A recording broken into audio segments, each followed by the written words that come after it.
Hello everyone, welcome to अभिप्राय। या तो ये वहाँ से चलकर यहाँ तक आता है, तो ध्यान से देखिए कि इसने टोटल कितना स्पेस ऑक्यूपाई किया।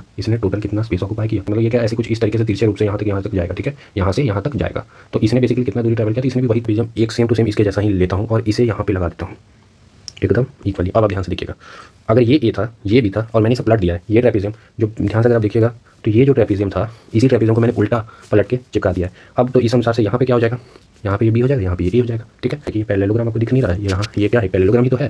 पैरेललोग्राम का फॉर्मूला क्या होता है, सिच। ये एरिया निकल के आया किसका, ये एरिया निकल के आया इस पूरे फिगर का। इसमें टोटल दो ट्रेपेजियम, एक और एक यहाँ, दोनों इक्वल है। हमें एक ट्रेपेजियम का एरिया निकालना था, तो हम इसमें आधा से पूरे के पूरे रेक्टेंगल को, ये पूरे के पूरे रेक्टेंगल को अगर यहाँ से नीचे की तरफ शिफ्ट करना चालू करें तो ये कहाँ तक जाएगा, यहाँ तक। अगर इस रेक्टेंगल तक, आपको इस रेक्टेंगल को ऊपर से चलाते हुए इस रेक्टेंगल तक पहुँचाना है, तो यहाँ तक अगर ये पहुँचता है तो इसके द्वारा दूरी कितनी ट्रैवल की गई, एच दूरी ट्रैवल की गई। इसका जो एरिया है वो क्या है, लेंथ इंटू ब्रेथ है, और इसके द्वारा जो दूरी ट्रैवल की गई इस रेक्टेंगल के द्वारा वो एच है। यहीं से आपका वॉल्यूम निकल गया। वॉल्यूम को अगर हम लोग ऊपर से प्रेस करते हैं तो एक मान लेते हैं इसे प्रेस किया तो धीरे धीरे चलना चालू हुआ। एक समय यहाँ पे अभी मैं इसे प्रेस करूँ, फिर यहाँ पे है, फिर अभी मैं इसे प्रेस करूँ, यहाँ पे अभी प्रेस करूँ, तो फाइनली यहाँ तक पहुँच गया। तो इस सर्कल ने यहाँ से यहाँ तक कितनी दूरी ट्रैवल की, जो ये दूरी होगी, मान लेते हैं ये दूरी अगर एच है, तो इसने इसका जो खुद का एरिया है वो हो गया पाई आर स्क्वायर, और इसने दूरी कितनी ट्रैवल की, तो एच। तो पाई आर इसको प्रेस करते हैं, यहाँ ऊपर पिस्टन होता है, अगर इसे प्रेस करते हैं तो ये नीचे नीचे नीचे मूव करते यहाँ तक। आपको 3D का भी दिखा देता मूव करके। ये सर्कल यहाँ से मूव करना शुरू हुआ, मूव करते करते यहाँ तक पहुँच गया। और यही जो होता है वो वॉल्यूम होता है किसका, सिलेंडर का। क्योंकि हेलो एवरीवन, वेलकम टू अभिप्राय। एक नए सफ़र की शुरुआत करते हैं। इस सेशन में हम लोग क्या क्या पढ़ने वाले हैं, सबसे पहले मैं आपको उसका एक ओवरव्यू दे देता हूँ। इस सेशन में हम लोग mensuration 2D and mensuration 3D के ऑलमोस्ट सारे फार्मूला को कवर करेंगे। ये जितने भी फार्मूला आपको स्क्रीन पे दिख रहा है ये सब, और मेंसुरेशन 3D के जितने फार्मूला दिख रहा है ये सब फार्मूला हम लोग इस सेशन में कवर करेंगे। ये जितने फार्मूला होता होगा बेसिकली वो सारे फार्मूला आप क्या करते होंगे, याद करते होंगे। लेकिन इस सेशन को करने के बाद आपको 90 to 95% फार्मूला इस आपको कॉन्सेप्चुअली याद हो जाएगा, ऑटोमेटिकली याद हो जाएगा। आपको इसके लिए आपको इसे याद करने की ज़रूरत नहीं पड़ेगी। इस सेशन को करने के बाद आपको ये सारे फार्मूला ऑटोमेटिकली याद हो जाएगा, ठीक है। और जो 5 से 10% फार्मूला बच जाएंगे उसको भी मैं कोशिश करूँगा कि आपको लॉजिकली समझा दूँ, जिससे कि आपको उसे याद करने में आसानी हो, ठीक है। तो चलिए सेशन की शुरुआत करते हैं। बेसिकली हम लोग इस सेशन में करेंगे क्या कि हर फार्मूला को लॉजिकली और कॉन्सेप्चुअली समझेंगे, ताकि आपको उसे याद करने की ज़रूरत ना पड़े, ठीक है। तो सबसे पहले मैं आपको एक चीज़ बता देता हूँ कि इसमें हम लोग का जो सबसे मेन फार्मूला होगा वो रेक्टेंगल होगा और सर्कल का फार्मूला होगा। अगर आपको ये दो फार्मूला याद है तो आप कोई भी फार्मूला इसमें निकाल सकते हैं, मेंसुरेशन 2D में, इवन मेंसुरेशन 3D में भी, ठीक है। तो मैं सबसे पहले आपको ये समझा देता हूँ कि रेक्टेंगल का जो फार्मूला होता है वो ए इंटू बी ही क्यों होता है, यानी लेंथ इंटू ब्रेथ ही क्यों होता है। उसी तरीके से इसका perimeter 2 into A plus B ही क्यों होता है। तो यहाँ पर सबसे पहले आप देख सकते हैं कि ये एक रेक्टेंगल है। अगर सबसे पहले एरिया से आप क्या समझते हैं, तो एरिया से आप समझते हैं कि कोई भी शेप होता है, उस शेप के द्वारा उसके अंदर जो भी स्पेस ऑक्यूपाई किया गया, जो भी मतलब इसने स्पेस ऑक्यूपाई किया, ये जो भी स्पेस है इसी को क्या बोलते हैं, एरिया बोलते हैं, क्षेत्रफल बोलते हैं। हाँ, एक और चीज़, जो भी हिंदी मीडियम स्टूडेंट है, हर टर्म को मैंने यहाँ पर हिंदी में भी लिख दिया है। इसी तरीके से मेंसुरेशन 3D में भी मैंने सारे टर्म्स को हिंदी में भी लिख दिया ताकि आपको कोई दिक्कत ना हो, ठीक है। तो आप एरिया का मतलब समझ गए होंगे। एरिया का बेसिकली मतलब क्या होता है कि ये कोई भी स्पेस शेप हो, उसने कितना स्पेस ऑक्यूपाई किया है, वही क्या होता है, एरिया होता है, ठीक है। तो अब मैं आपको एक चीज़ यहाँ बताना चाहता हूँ कि अगर मैं ये मान लेते हैं कि इसकी लेंथ L है और ब्रेथ भी है, ठीक है। अब ध्यान से एक चीज़ देखिएगा कि अगर मैं इस लाइन, जो कि L लेंथ का ही एक लाइन ले लिया और इसे यहाँ पे रखता हूँ, ठीक है, और यहाँ से अब मैं इसे दूसरे तरफ की L की तरफ इसे बढ़ाता हूँ और ये यहाँ से चल के अगर यहाँ तक पहुँच जाता है, तो आप ध्यान से देखिए, या तो ये वहाँ से चल के अगर यहाँ तक आता है, तो आप ध्यान से देखिए कि इसने टोटल कितना स्पेस ऑक्यूपाई किया, इसने टोटल कितना स्पेस ऑक्यूपाई किया। तो इसने वही स्पेस ऑक्यूपाई किया जो एरिया होता है। देखिए यहाँ से अगर मैं चलाता हूँ इसे और यहाँ तक अगर पहुँचा देता हूँ, तो इसने बेसिकली ये पूरा का पूरा एरिया ही कवर किया, यानी area of rectangle he cover किया। अब अगर आप समझ सकते हैं कॉन्सेप्चुअली कि ये लेंथ जो है वो L है और इसने यहाँ से यहाँ तक कितनी दूरी ट्रैवल की, तो इसने b दूरी ट्रैवल की, इसलिए जो एरिया ऑफ रेक्टेंगल होता है वो लेंथ इनटू ब्रेथ होता है। अगर वही सेम केस अगर आप यहाँ इस लाइन के साथ देख लेते हैं, अगर आप इस लाइन के साथ देखते हैं तो ये भी b लेंथ का मान लेते हैं अगर लाइन है, तो इसे अगर मैं यहाँ से स्टार्ट करके दूसरे b तक अगर लेके जाता हूँ तो इसने कितनी दूरी ट्रैवल की, इस लाइन ने टोटल कितनी दूरी ट्रैवल की, तो l दूरी ट्रैवल की। इसका मतलब क्या हो गया कि इस b ने टोटल कितनी दूरी ट्रैवल की, l दूरी ट्रैवल की, यानी l इंटू बी हो गया। अब मल्टीप्लिकेशन क्यों होता है ये भी मैं आपको समझा देता हूँ। यहाँ पर टोटल कितने बॉक्सेस है अगर मैं आपको बोलूँ गिनने के लिए, तो आप बोलिएगा 1 2 3 4 5 6 7, ऐसे ही अगर आप काउंट कीजिएगा तो यहाँ 28 होगा। लेकिन आप मुझे खुद बोलिएगा कि आप ऐसे ना काउंट करके इसे ऐसे काउंट करिए कि यहाँ से यहाँ तक अगर 7 है और यहाँ से यहाँ तक अगर 4 है, तो हम लोग इसे 7 इंटू 4 ही कर देते हैं ताकि ये 28 आ जाए। 7 इंटू 4 कर दीजिएगा आप और बोलिएगा 28 आ जाएगा। ऐसा आपने क्यों किया, यहाँ से यहाँ तक ये 7 था, यहाँ से यहाँ तक आप 4 था, आपने 7 इंटू 4 करके 28 लिख दिया, जो कि राइट भी है, लेकिन क्यों है आप इसे बेसिकली समझिए। यहाँ पर टोटल कितने बॉक्स है 7 है, यहाँ टोटल कितने बॉक्स है 7 है, यहाँ टोटल बॉक्स कितने 7 है, यहाँ टोटल बॉक्स कितने 7 है। तो बेसिकली अगर इसे हम लोग को निकालना है टोटल बॉक्स कितना है, तो 7 + 7 + 7 + 7। इसे हम लोग ऐसे ना करके ऐसे भी तो कर सकते हैं कि अगर 7 में इसे कॉमन ले लूँ तो 1 + 1 + 1 + 1। ये बेस फार्मूला इसलिए मैं आपको, क्योंकि पहला क्लास है इसलिए मैं आपको कॉन्सेप्चुअली सारी चीज़ें समझा देता हूँ। तो इसे हम लोग क्या लिख सकते हैं, 7 इंटू 4 लिख सकते हैं, इसलिए ये 28 बॉक्स हो गया। अब आपको समझ में आ गया होगा कि area of rectangle length into breadth क्यों होता है और आखिरकार क्यों हम लोग लेंथ इंटू ब्रेथ को आपस में मल्टीप्लिकेशन करते हैं। आप इसे समझ चुके होंगे, ठीक है। अब अगर बात करते हैं इसी पे एक और चीज़ की कि पेरीमीटर क्या होता है इसका। पेरीमीटर के लिए मुझे नहीं लगता कि कुछ एक्स्ट्रा आपको बताने की ज़रूरत है, आप खुद भी निकाल सकते हैं। पेरीमीटर बेसिकली क्या होता है कि इस शेप को बनने में ये जितने भी लाइन लगी यही होती है, इस सब लाइन को अगर जोड़ देंगे तो ये पेरीमीटर होगी।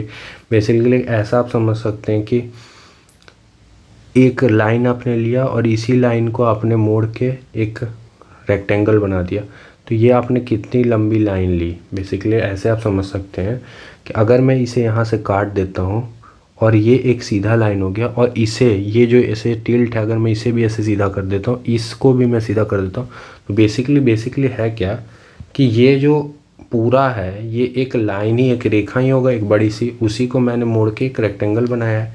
तो ये लाइन कितनी होगी, तो ये कितनी लाइन होगी, मान लेते हैं कि यहाँ L होगा, फिर B होगा, फिर L होगा, फिर B होगा, इतनी लंबी होगी। तो इसको सबको जोड़न देंगे तो निकल के आ जाएगा पेरीमीटर।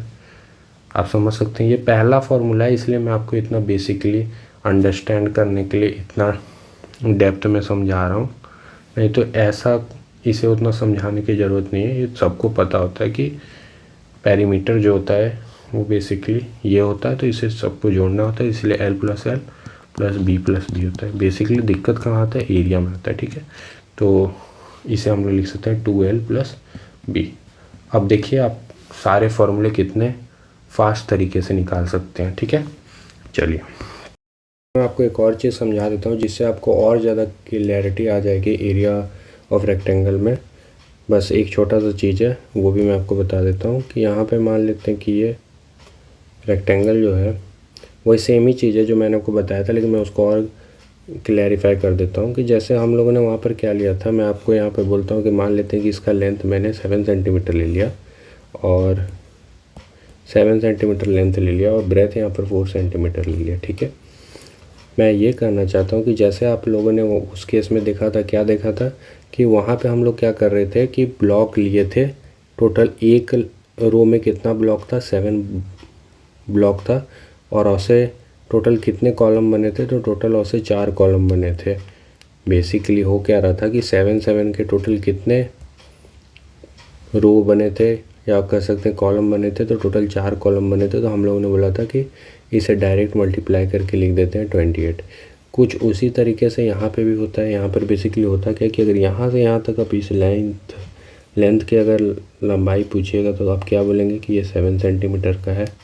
यहाँ भी ये क्या है 7 सेंटीमीटर का है। तो बेसिकली मैं कहना ये चाह रहा हूँ कि अगर मान लेते हैं कि ये यहाँ पर जो इसकी थिकनेस थी इस लाइन की, मान लेते हैं वो थिकनेस अगर 1 सेंटीमीटर होता, तो 1 सेंटीमीटर की थिकनेस वाली ये लाइन, ऐसी कितनी लाइन इस रेक्टेंगल में आ पाता। तो आप बोलिएगा कि ऐसी कितनी लाइन आ पाती। तो मान लेते हैं कि ये 1 सेंटीमीटर थिकनेस की एक लाइन होगी 7 सेंटीमीटर की, ये एक और दूसरी लाइन होगी 1 सेंटीमीटर थिकनेस की, ठीक है। एक और यहाँ पर तीसरी लाइन होगी 1 सेंटीमीटर की थिकनेस की, और एक और यहाँ पर चौथी लाइन होगी 1 सेंटीमीटर थिकनेस की। तो बेसिकली आप यहाँ से एक चीज़ समझ चुके होंगे कि जैसे मैंने क्या कहा, मैंने कहा कि ये एक लाइन हो गई 1 सेंटीमीटर थिकनेस की और 7 सेंटीमीटर इसकी लेंथ है। ऐसे ऐसे अगर हम लोगों ने टोटल 4 जब लाइन ली तो हम लोगों ने देखा कि उसने बेसिकली क्या किया, एरिया ऑफ रेक्टेंगल को कवर कर लिया, पूरे के पूरे एरिया ऑफ रेक्टेंगल को क्या किया, कवर कर लिया। तो इससे हम लोग को क्या समझ में आता है कि बेसिकली यहाँ पर एरिया ऑफ रेक्टेंगल होता क्या है कि ये जो एल, यहाँ पर जो ये एल लेंथ की लंबाई है, यहाँ पर जो एल लेंथ की लंबाई है, बेसिकली ये कितनी बार ये एल लेंथ को ऐड किया जाता है। जैसे वहाँ पे हम लोग 777 के ब्लॉक्स को ऐड कर रहे थे, उसी तरीके से हम लोग यहाँ पर एल लेंथ की या फिर 7 सेंटीमीटर की अगर लेंथ लेते हैं तो उसकी कितने बार हम लोग लाइन को अगर ऐड करेंगे तो हम लोग जितनी बार उसकी ब्रेथ की वैल्यू होगी उतनी बार ही उस लाइन को ऐड करेंगे। इसीलिए हम लोग इसे डायरेक्ट ऐसे 7 + 7 + 7 + 7 4 बार ना करके इसे बेसिकली 7 × 4 डायरेक्ट लिख देते हैं। क्योंकि आपको ये चीज़ समझ में अच्छे से आ गई होगी, ठीक है। ये सिर्फ क्या था, ये बेसिकली आपको सिर्फ अंडरस्टैंडिंग के लिए मैंने बताया है। ये एरिया ऑफ रेक्टेंगल का प्रूफ नहीं है, इसे मैंने खाली आपको कॉन्सेप्चुअली क्लियरिटी के लिए बताया है। तो आप यहाँ से भी आप समझ सकते हैं area of rectangle length × breadth क्यों होता है। ये बेसिकली मैंने ये जो चीज़ आपको बताई वो सिर्फ आपको लॉजिकली समझने के लिए बताई है, ये कोई एरिया ऑफ रेक्टेंगल का प्रूफ नहीं है। ये आप चीज़ याद रखिएगा कि ये एरिया ऑफ रेक्टेंगल का प्रूफ नहीं है, ये सिर्फ मैंने आपको समझने के लिए बताया है, ठीक है। कि इससे भी आपको क्या होगा, याद रखने में आसानी होगी कि area of rectangle length × breadth ही क्यों होता है। आपको आशा करता हूँ कि आपको ये चीज़ समझ में आ गई होगी, ठीक है। ये सिर्फ समझने के लिए है। एरिया ऑफ स्क्वायर क्या होता है, ए स्क्वायर होता है। क्यों होता है, क्योंकि अगर आप देख सकते हैं कि ये सेम केस है, बताने की तो ज़रूरत नहीं लेकिन बता देता हूँ एक बार। यहाँ पर आप देख सकते हैं कि ये ए लाइन की अगर यहाँ से मैं यहाँ तक जाता है तो इसने कितनी दूरी ट्रैवल की, ए दूरी ट्रैवल की, खुद ए सेंटीमीटर का है और दूरी भी इसने ए ट्रैवल की, इसलिए ए × ए होता है, ए स्क्वायर होता है। अब चलिए फटाफट मैं आपको सारे फार्मूला इसी से समझा देता हूँ। तो एरिया ऑफ रेक्टेंगल हम लोगों ने जैसा देखा क्या होता है, एरिया ऑफ रेक्टेंगल हम लोगों ने देखा कि लेंथ × ब्रेथ होता है, उसी तरीके से 2L + B होता है। उसी तरीके से स्क्वायर और इसमें क्या अंतर है कि ये लेंथ और ब्रेथ इसका इक्वल होता है स्क्वायर का। तो ये क्या हो गया, ए, अगर इसको हम लोग को चारों को जोड़ेंगे तो 4A निकल के आ गया, यही पेरीमीटर होता है। और एरिया के लिए हम लोग क्या करेंगे, एरिया के हम लोग कोई भी इसके साइड्स को मल्टीप्लाई कर देंगे तो a × a, क्योंकि तो सब इक्वल है तो इसलिए a × a को हम लोग क्या बोल सकते हैं, ए स्क्वायर बोल सकते हैं। तो इसलिए एरिया ऑफ स्क्वायर ये आ गया, ठीक है। एरिया ऑफ रेक्टेंगल क्या होता है, एरिया ऑफ रेक्टेंगल भी सिंपल है। अगर मैं मान लेते हैं यहाँ से एक लाइन खींच देता हूँ तो ये 2 इक्वल पार्ट में डिवाइड हो जाएगा। अगर ये पूरा का वैल्यू AB है तो हाफ, क्योंकि ये हाफ है तो हाफ का वैल्यू क्या हो जाएगा, हाफ AB हो जाएगा। यही निकल के आता है ट्रायंगल का वैल्यू यही निकल के आता है हाफ A × B, ठीक है, यही निकल के आता है। और इसे आप और अच्छे से समझ सकते हैं, क्योंकि मुझे एक बार ये पैरेललोग्राम का समझाने दीजिए। ये पैरेललोग्राम को अगर मैं समझा दूंगा तो फिर आप इसे रिलेट कर सकते हैं, ठीक है। तो सबसे पहले मैं आपको पैरेललोग्राम का ही समझा देता हूँ। अब आप ध्यान से इसे देखिएगा। ये एक पैरेललोग्राम है। मान लेते हैं यहाँ से एक मैंने इस पर एक हाइट खींच दिया h लेंथ का, ठीक है। अब आप एक चीज़ ध्यान से इसमें देखिएगा, अगर मैं एक लाइन लेता हूँ,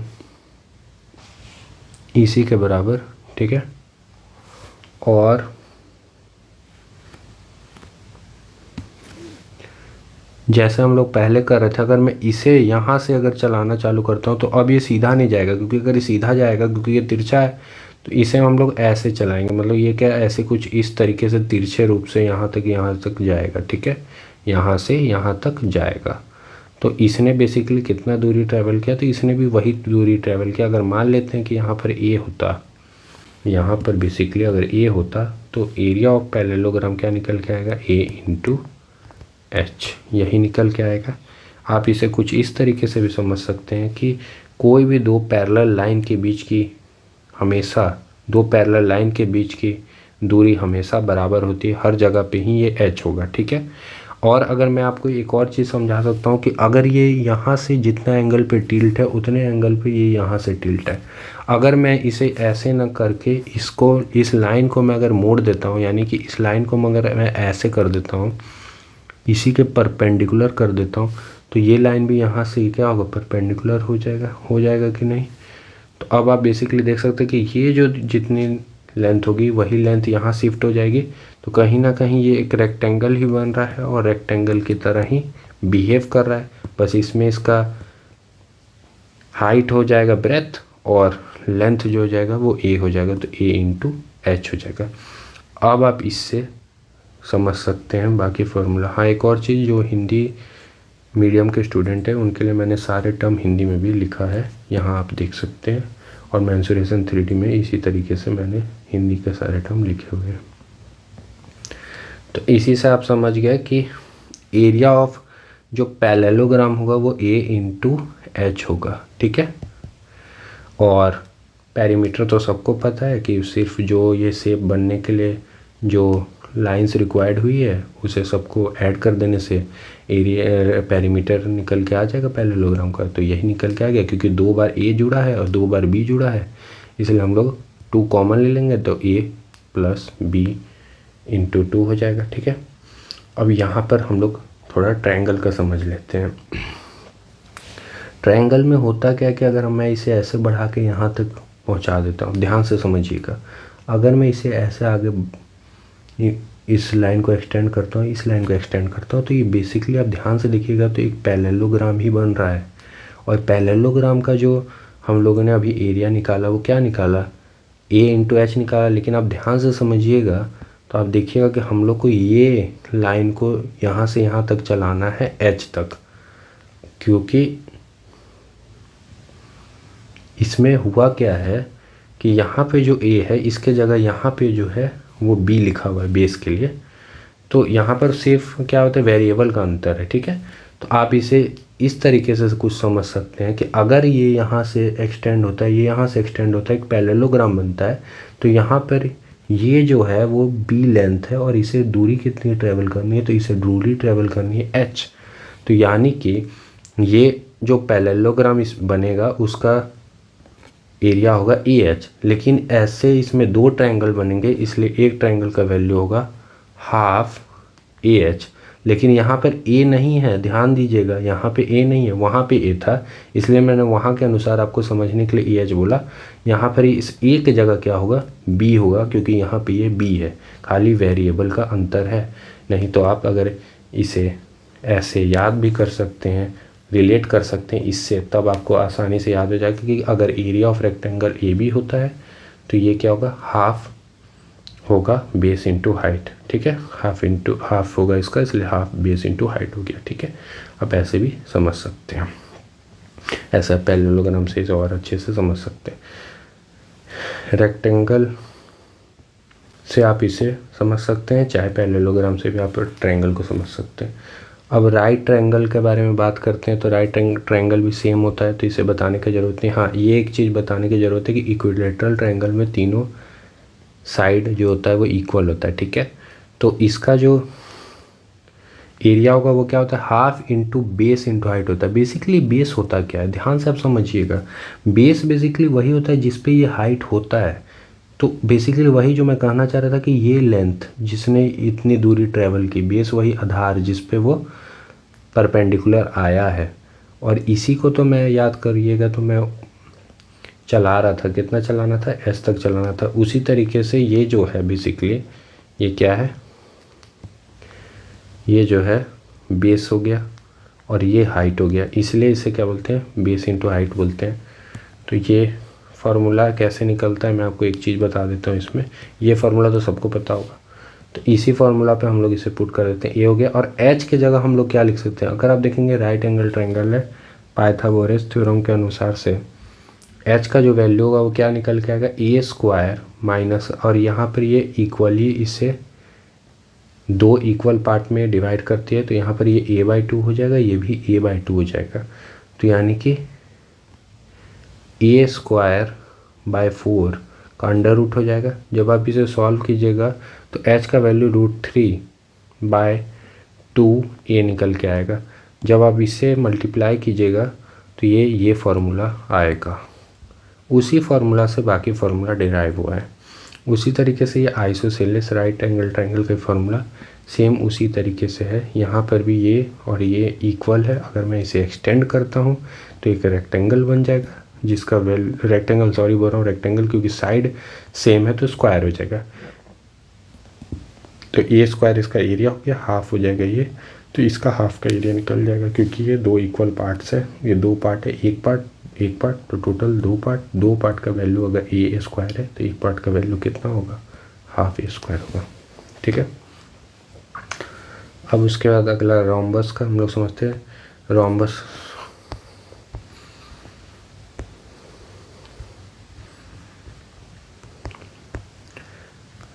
आप देखिए, मैं आपको एक चीज़ इसमें समझाना चाहता हूँ। रोम्बस में मान लेते हैं कि ये जो है वो D1 है और ये जो है वो D2 है। ठीक है। रोम्बस जो होता है, दो डायगोनल इसका हो गया D1 D2, दोनों इंटरसेक्ट करता है, बाइसेक्ट करता है एक दूसरे को, तो यानी ये दोनों वैल्यू इक्वल होगा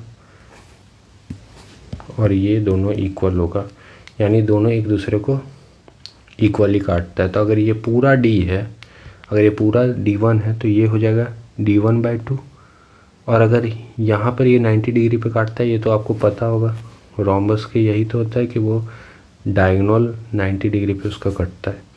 तो यहाँ पर ये D1/2 जो हो जाएगा वो किसका वैल्यू हो जाएगा, यहाँ लिख देता हूँ मैं, D1/2 इस लेंथ की वैल्यू हो जाएगी। और अगर इस लेंथ की वैल्यू की बात की जाए तो ये क्या हो जाएगा, D2/2 हो जाएगा। अगर मैं ये पूरा डायगोनल को D2 मानता हूँ, यहाँ से लेके अगर यहाँ तक के डायगोनल को D2 मानता हूँ तो ये हाफ हो जाएगा, D2/2 हो जाएगा। अब ये क्या है, एक राइट ट्रायंगल है, तो राइट ट्रायंगल का फॉर्मूला क्या था, half into base into height, अभी आपने पढ़ा है। तो इसे आप यहाँ लिख सकते हैं D1/2 इंटू D2/2। मैं इसका खाली एरिया निकाल रहा हूँ, तो यहाँ से आपको क्या आ रहा है, D1 D2/8 ये निकल के आ रहा है। अब एक चीज़ आपको मैं बताना चाहता हूँ कि ये जो ट्रायंगल है, ये ट्रायंगल है, ये ट्रायंगल और ये ट्रायंगल, चार टोटल ट्रायंगल है, ये चारों ट्रायंगल जो है इक्वल है, कॉन्ग्रुएंट है, चारों के चारों एकदम समान, एकदम इक्वल है। तो अगर एक ट्रायंगल का एरिया इतना है, D1 इंटू D2/8 है, तो चार ट्रायंगल का वैल्यू कितना होगा, अगर इसे मैं 4 से मल्टीप्लाई कर देता हूँ तभी ये पूरा रोम्बस का एरिया निकल के आएगा। तो बेसिकली ये इससे डिवाइड हो जाएगा, तो यहाँ बचेगा कितना, D1/D2/2। अब देखते हैं कि एरिया ऑफ रोम्बस का फॉर्मूला क्या होता है, D1/D2/2। तो आप समझ सकते हैं कि हर चीज़ के पीछे कुछ ना कुछ, हर फार्मूला के पीछे लॉजिक होता है। तो ये जो हो गया एक ट्रायंगल का एरिया का फॉर्मूला था D1 D2/8, एरिया का वैल्यू था, टोटल 4 थे, तो 4 से मैंने मल्टीप्लाई किया, तो यहाँ पर D1 इंटू D2/2 निकल के आ गया। अब यहाँ पर आप देख सकते हैं कि पेरीमीटर में तो कोई दिक्कत नहीं है, 4a हो गया, सेम स्क्वायर जैसा। ट्रेपीजियम का फार्मूला मैं आपको बहुत इंटरेस्टिंग रूप से दिखाता हूँ। यहाँ पर आप एक ट्रेपीजियम देख सकते हैं, ठीक है। और मैं आपको एक चीज़ दिखाता हूँ यहाँ पर, अगर मैं कोई भी इस साइड को a मान लेता हूँ, इस साइड को b मान लेता हूँ, ठीक है, अब आपको मैं एक चीज़ दिखाता हूँ कि अगर मैं एक और ट्रेपीजियम एक सेम टू सेम इसके जैसा ही लेता हूँ और इसे यहाँ पे लगा देता हूँ एकदम इक्वली। अब आप ध्यान से देखिएगा, अगर ये ए था, ये बी था और मैंने इसे पलट दिया है, ये ट्रेपीजियम जो, ध्यान से अगर आप देखिएगा तो ये जो ट्रेपीजियम था, इसी ट्रेपीजियम को मैंने उल्टा पलट के चिपका दिया है। अब तो इस अनुसार से यहाँ पे क्या हो जाएगा, यहाँ पे ये बी हो जाएगा, यहाँ पे ये ए हो जाएगा। ठीक है, ये दोनों के बीच कुछ ना कुछ दूरी होगी, वो दूरी क्या होगी, जो ये दो पैरेलल, क्योंकि आप जानते होंगे कि ट्रेपीजियम में ये दो पैरेलल होते हैं, तो इस दोनों के बीच की जो दूरी होगी वो मान लेते हैं एच है, हाइट उतनी दूरी है दोनों के बीच। अब एक चीज़ देखिए, ये कहीं ना कहीं आपको एक चीज़ याद आ रहा है कि ये पैरेललोग्राम आपको दिख नहीं रहा है, ये यहाँ ये क्या है, पैरेललोग्राम ही तो है। पैरेललोग्राम का फॉर्मूला क्या होता है, सिंपल रेक्टेंगल से याद कीजिए, रेक्टेंगल का लेंथ इंटू ब्रेथ होता है। तो उसी तरीके से पैरेललोग्राम का जो बेस होता है, बेस इंटू हाइट होता है, और बेस क्या होता है, जिस पे वो हाइट आया होता है, तो ये बेस हो गया। तो यहाँ पे जो बेस है वो क्या है, ए प्लस बी है ना, यहाँ पे ये लाइन का वैल्यू जो है वो ए प्लस बी है। तो ये पूरा ए प्लस बी इंटू एच, ये एरिया निकल के आया किसका, ये एरिया निकल के आया इस पूरे फिगर का। इसमें टोटल दो ट्रेपीजियम, एक और एक यहाँ, दोनों इक्वल है। हमें एक ट्रेपीजियम का एरिया निकालना था, तो हम इससे में आधा से मल्टीप्लाई कर देंगे, यानी हाफ कर देंगे इससे, तो हमारा एरिया ऑफ ट्रेपीजियम निकल के आ जाएगा। आप समझ सकते हैं मैं क्या करना चाह रहा था। एक तो तरीका ये है समझने का, एक दूसरा तरीका भी है। अगर आप मुझे कमेंट कीजिएगा तो मैं वो दूसरा तरीका भी आपको समझा दूंगा कि दूसरा तरीका क्या है ट्रेपीजियम का एरिया निकालने का। बेसिकली मुझे लगता है कि आप ऐसे ही समझ लिए होंगे, तो आप ऐसे ही इसे देख लीजिए। तो यही है एरिया ऑफ ट्रेपीजियम कैसे होता है, आप समझ गए होंगे। इसे एक पैरेललोग्राम बना दिया जाता है ऐसे करके, और फिर ये दो पार्ट में हो जाता है, ये एक पार्ट दो पार्ट हो गया।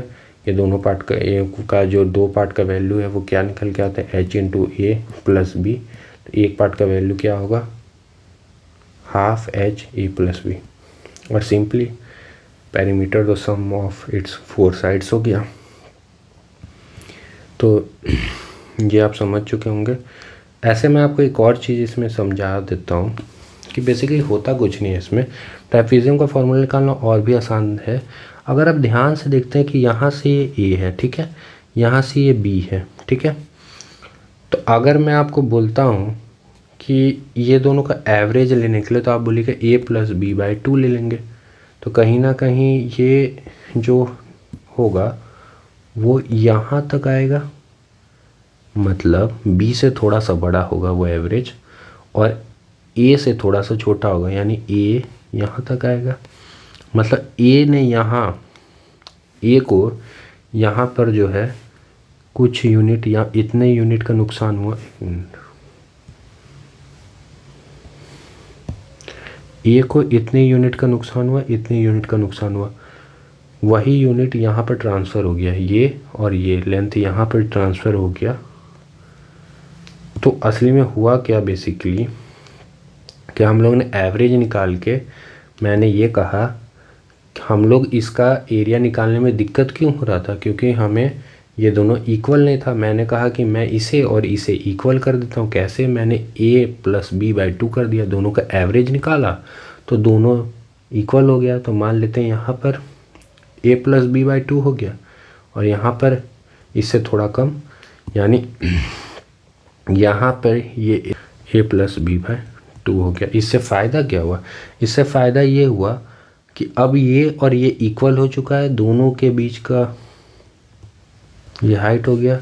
आपको कुछ याद आ रहा है, एरिया ऑफ रेक्टेंगल बेस, उससे ये निकल जाएगा नहीं, a प्लस बी बाई 2 इसका लेंथ है, और ब्रेथ के रूप में हम लोगों ने h बना लिया। यही था हाफ इंटू एच और a प्लस बी। तो आप इसे ऐसे भी समझ सकते हैं, मैंने दूसरे तरीक़े से भी आपको बता दिया। हम लोग का एक और बहुत ही इम्पॉर्टेंट फिगर आ गया है सर्कल। मैंने आपको बताया था कि हम लोग का basically mensuration 2D and mensuration 3D में दो फिगर सबसे इम्पॉर्टेंट होता है, जो इसका फार्मूला आपको पता होना चाहिए। एक तो रेक्टेंगल और दूसरा सर्कल। सर्कल का आपको ये दो फार्मूला पता होना चाहिए, क्योंकि इसी फार्मूला से हम लोग क्या करते हैं, बाकी mensuration 3D and mensuration 2D में भी हम लोग को बहुत सारे फिगर में मदद मिलता है। बेसिकली सर्कल का जो फार्मूला है वो आपको मेंसुरेशन 3D में बहुत ही ज़्यादा हेल्प करेगा बाकी फार्मूला को डिराइव करने के लिए और आपको लॉजिकली समझने के लिए, कॉन्सेप्चुअली समझने के लिए फार्मूला को। इसी से हम लोग सिलेंडर का भी फार्मूला निकालेंगे, कोन का निकालेंगे। तो इसके लिए आपको सर्कल का फार्मूला ये दोनों आना चाहिए। बेसिकली आपको पता भी होगा ये, लेकिन मैं आपको इसमें आपको कॉन्सेप्चुअली और लॉजिकली समझाता हूँ कि आखिरकार इसका सरकमफेरेंस 2πr ही क्यों होता है और एरिया πr² ही क्यों होता है। तो ये और एक रेक्टेंगल आपको पता होना चाहिए। तो चलिए और हम लोग सर्कल का फार्मूला देखते हैं। सर्कल का फार्मूला में सबसे पहले मैं आपको सरकमफेरेंस बताऊंगा। सरकमफेरेंस बेसिकली सर्कल का पेरीमीटर को ही कहा जाता है। जैसे वहाँ रेक्टेंगल में पेरीमीटर था, वैसे ही सर्कल का पेरीमीटर सरकमफेरेंस को कहते हैं। तो पेरीमीटर इसका क्या हो जाएगा, यानी सरकमफेरेंस क्या हो जाएगा सर्कल का, ये जो लाइन है इसकी लेंथ ही क्या कहलाएगी, सरकमफेरेंस कहलाएगी। तो सबसे पहले हम लोग इसी को प्रूफ करते हैं कि सरकमफेरेंस ऑफ सर्कल 2πr ही क्यों होता है। उससे पहले मैं आपको एक चीज़ बताना चाहता हूँ कि सर्कल का एक फार्मूला होता है L = r थीटा। यहाँ थीटा जो होता है वो रेडियन में होता है, ठीक है। तो आप यहाँ से एक चीज़ और आपको मैं बताना चाहता हूँ कि 180 डिग्री जो एंगल होता है वो पाई रेडियन के बराबर होता है। पाई रेडियन का मतलब क्या हो गया, पाई रेडियन यानी एंगल में ये एंगल का ही एक डिग्री है। जैसे आप डिग्री में एंगल को मेजर करते हैं, उसी तरीके से ये एंगल का ही एक टर्म है। तो यहाँ पर 180 डिग्री आप समझिए कि पाई के बराबर होता है अगर ये रेडियन में लिया जाए तो, ठीक है। तो अगर मैं आपसे ये पूछता हूँ यहाँ पे कि ये फार्मूला है क्या, बेसिकली मैं आपको पूरा समझा देता हूँ। इसलिए सिर्फ ये फार्मूला लिखा हूँ ताकि मैं 2πr आपको प्रूफ कर पाऊँ कि आखिर 2πr ही क्यों होता है। लेकिन मैं आपको याद करने के लिए एक और लॉजिक बताऊँगा जिससे आप बहुत ही आसानी से याद कर लेंगे। उसके लिए आपको, लेकिन मैं डिराइव करने के लिए ये फार्मूला आपको बता देता हूँ। यहाँ पे आपको याद करने के लिए मैं एक अलग कॉन्सेप्ट समझाऊँगा जिससे आप इसे कभी नहीं भूल पाइएगा, आपको ये हमेशा याद रहेगा, ठीक है। तो ये मान लेते हैं कि, लेकिन मुझे सारे चीज़ बताना है इसलिए मैं ये भी आपको बता देता हूँ कि ये फार्मूला भी होता है और ये 180 डिग्री बराबर पाई होता है, ठीक है। ये जैसे मान लेते हैं ये एक, हम लोगों ने इसका एक सेक्टर ले लिया, मतलब एक छोटा सा इसका पार्ट ले लिया। तो यहाँ पे ये जो होता है ये होता है L, यहाँ पर ये जो होता है वो होता है L यानी लेंथ ऑफ आर्क। यहाँ पर ये जो होता है ये तो आपको पता ही होगा, ये जो डिस्टेंस होता है वो क्या होता है, वो होता है r। तो ये बेसिकली रेडियस होता है। लेकिन ये दोनों जो आर्म है इसके बीच में जो एंगल होता है वो बेसिकली हम लोग मान लेते हैं थीटा, और इसको मेज़र करते हैं अगर रेडियन में, तो ये फार्मूला तब इसमें यूज में आता है। तो अब अगर मैं आपसे एक चीज़ यहाँ पूछता हूँ कि ये मान लेते हैं यहाँ पे एक सेंटर है अगर इसका, तो सेंटर पे अगर मैं एंगल पूछूँ कि पूरा एक पॉइंट पे कितना डिग्री का एंगल बनता है, तो आप बोलिएगा 360 डिग्री का एंगल बनता है, ठीक है। कोई भी अगर मैं एक पॉइंट बोल देता हूँ तो इस पर कितना डिग्री का एंगल बन सकता है, 360, ठीक है। 360 में अगर मैं पूछूँ कि पाई कितना होगा तो आप बोलिएगा कि 2π होगा 2π। अगर मैं उसे इस फॉर्मूला में इम्प्लीमेंट करूँगा तो L = क्या आ जाएगा, R और 2π। इसको हम लोग ऐसे भी लिख सकते हैं 2πr। यहाँ पर ये L क्या निकल के है, अगर हम लोग देखते हैं कि ये जो 360 डिग्री हम लोगों ने लिया, बेसिकली हम लोग एक सेक्टर ले रहे थे। जैसे मान लीजिए ये एक सेक्टर हम लोग ले रहे थे, यहाँ थीटा ये था, लेकिन मैंने ये ना लेके मैंने इस पॉइंट का पूरा ही एंगल ले लिया, यानी ये सेक्टर मैंने पूरा ही ले लिया, जिससे हम लोग का क्या निकल के आ गया, ये निकल के आ गया। और ये कितना निकल के आ गया, सरकमफेरेंस निकल के आ गया 2πr। ये तो हो गया प्रूफ करने की बात। ऐसे मैं आपको याद करने के लिए एक ऐसे ही अंडरस्टैंडिंग दे देता हूँ ताकि आपको ये चीज़ याद हो जाए जल्दी ही। आप बस ये याद रखिएगा कि यहाँ सेंटर पे 360 डिग्री का एंगल बनता है, ये तो सबको पता है। 360 = 2π होता है। और ये 2 पाई होता है, और ये जो यहाँ पर 2 पाई हो गया। और अगर मैं बोलता हूँ कि यहाँ से यहाँ तक की दूरी क्या है, r है, ठीक है। तो बस आपको मैं याद करने के लिए समझाना चाह रहा हूँ कि आपको याद रहे हमेशा के लिए, इसीलिए मैं आपको बताना चाह रहा हूँ कि ये हम लोग को यहाँ से चल के यहाँ तक जाना है, ठीक है। और यहाँ पे ये जो अंदर है इसका एंगल कितना है, 2 पाई, और ये यहाँ से यहाँ तक कितना है, r है, इसलिए 2 पाई r हो जाता है। आप ऐसे करके याद कर सकते हैं इसे। बेसिकली ये एक एंगल पे कितना डिग्री का एंगल बन रहा है, 2 पाई, और यहाँ रेडियस क्या है, r है, इसलिए 2 पाई r हो गया। और एरिया ऑफ सर्कल इसी से डिराइव हो जाता है बहुत ही इजीली। आपको बस ये पता होना चाहिए, और इससे आप भी आराम से निकाल सकते हैं। कैसे? अगर मैं इसे बहुत ही छोटे छोटे पीसेस में अगर इसे डिवाइड कर देता हूँ, और ये जो पीस है अगर आप देख सकते हैं यहाँ पर, ये जो पीस है, इस पीस को मैं एज इट इज़ यहाँ पर, ये जो पीस है यहाँ पर रख दिया, और इसके जो बगल वाला पीस है, ये वाले जो पीस है, इस पीस को मैंने रिवर्स में यहाँ पर रख दिया। और ऐसे ही मैंने ये पूरे को, जितना मान लेते हैं एन नंबर तक गया, तो मैंने इसे यहाँ से लेके यहाँ तक अरेंज कर दिया। अब आप एक चीज़ देख सकते हैं कि ये क्या होगा, अल्टरनेटिव ऑर्डर में होगा। यानी अगर मैं बोलता हूँ कि ये जो ब्लू का लाइन है और यहाँ पर ये वाइट लाइन है, ठीक है, तो ये भी अल्टरनेटिव ऑर्डर में इसका लेंथ होगा। मतलब ये यहाँ पे ये ब्लू था, तो अब ये अगर मान लेते हैं ये हम लोगों ने फिर रखा और इसे फिर रिवर्स में रखा, इसे रखा, फिर इसे हम लोगों ने रिवर्स में रखा, फिर हम लोगों ने इसे रखा, फिर इसे हम लोगों ने रिवर्स में रखा। ऐसे ही हम लोगों ने इसे पूरे को रखा, ठीक है। अब मैं आपको एक चीज़ बताना चाहता हूँ कि आप ये बोलिएगा कि तो यहाँ पर ये पूरा जो सरकमफेरेंस होता है हम लोग का, ये जो पूरा सरकमफेरेंस होता है सर्कल का, वो कितना होता है? सरकमफेरेंस ऑफ सर्कल मैंने अभी बताया आपको 2 पाई r होता है, 2 पाई r होता है। और आप देख सकते हैं कि ये अगर ब्लू लाइन का ही हम लोग काउंट करें और वाइट लाइन को काउंट करें तो ये इक्वली डिवाइड हो जाएगा, दोनों सेक्टर इक्वली डिवाइड होगा। मतलब हम लोग ये जो सेक्टर है वो अल्टरनेटिव ले रहे हैं तो दोनों इक्वली डिवाइड हो जाएगा। यानी पूरे के वैल्यू क्या होता है, 2 पाई r होता है।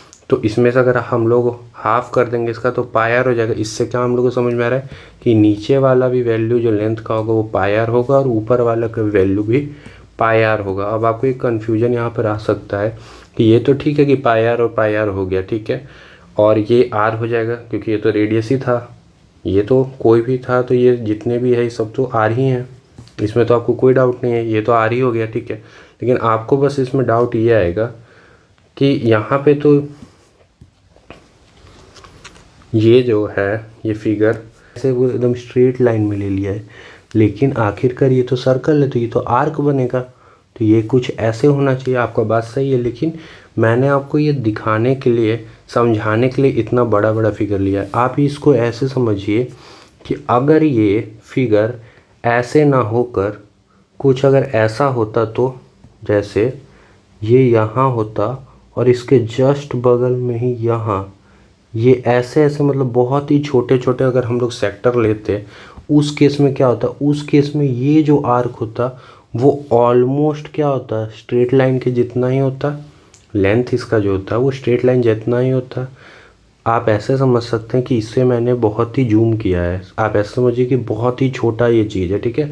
ये मान लीजिए, ये असली में मान लीजिए ये जो मैंने आपको दिखाया, ये मान लीजिए अगर ये पार्ट होता और इसी के वाइस वर्सा अगर ये ऐसा कोई होता, ये अगर यहाँ से होता, तो आप सोच सकते हैं कि तब ये स्ट्रेट लाइन हो जाता, ठीक है।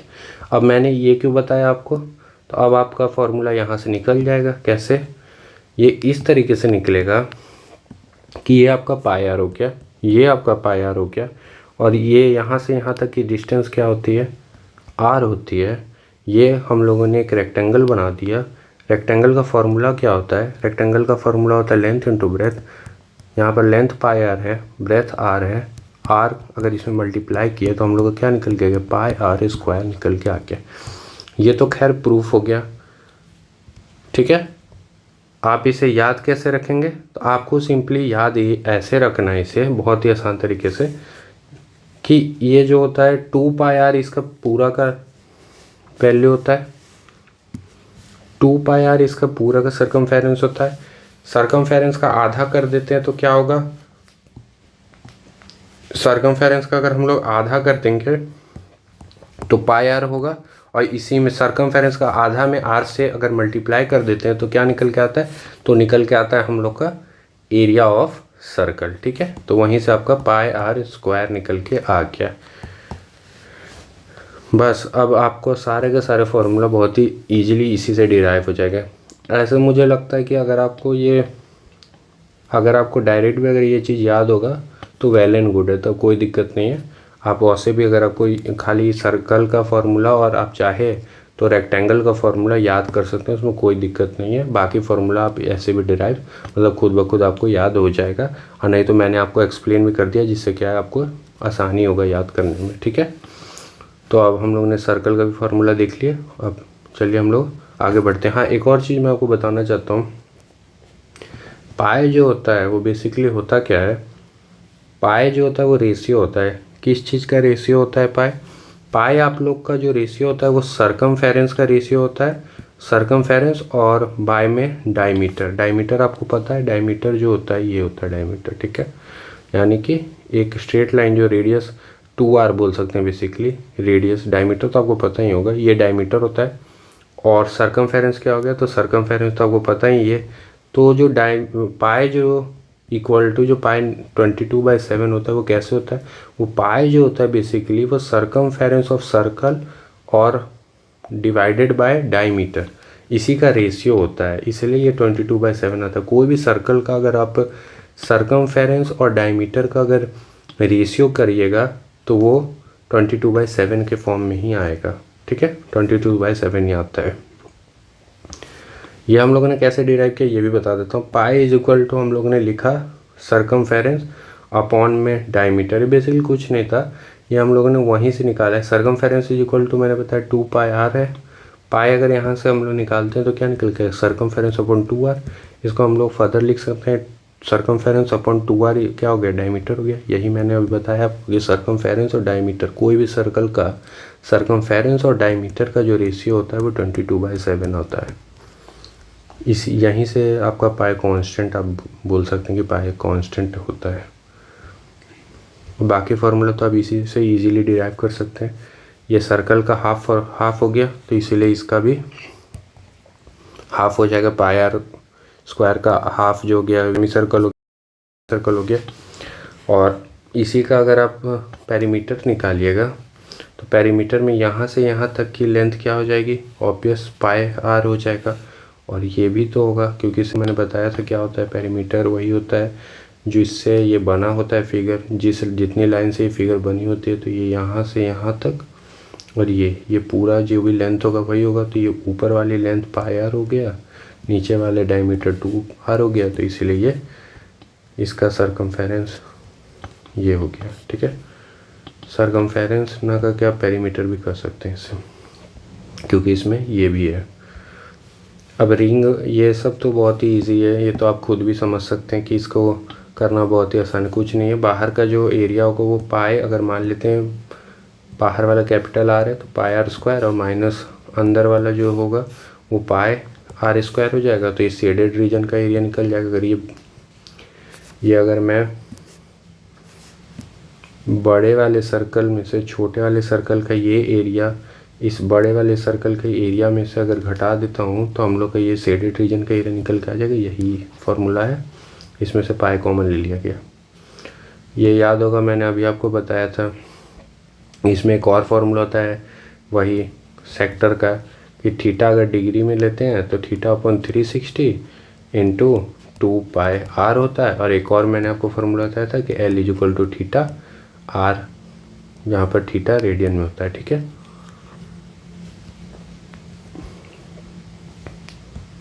ये बेसिकली एरिया ऑफ सेक्टर का फार्मूला है। एरिया ऑफ सेक्टर का फार्मूला इस तरीके से है कि टोटल मैंने याद होगा आपको बताया था कि ऐसे आप समझिए। देखिए यहाँ से भी मैं आपको एक बहुत अच्छा कॉन्सेप्ट समझाता हूँ, ये इस फार्मूला से भी देखिए।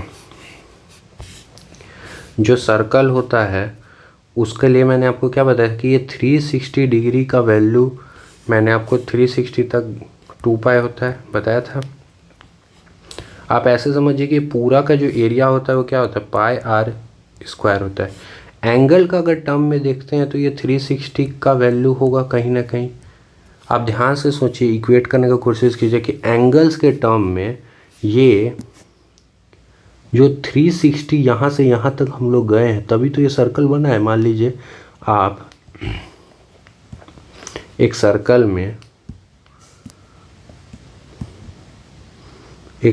में अगर आप यहाँ से चलना शुरू करते हैं और फिर यहाँ तक पहुँचते हैं, ये कंप्लीट एक रोटेशन आपने लिया तो वो 360 डिग्री हुआ।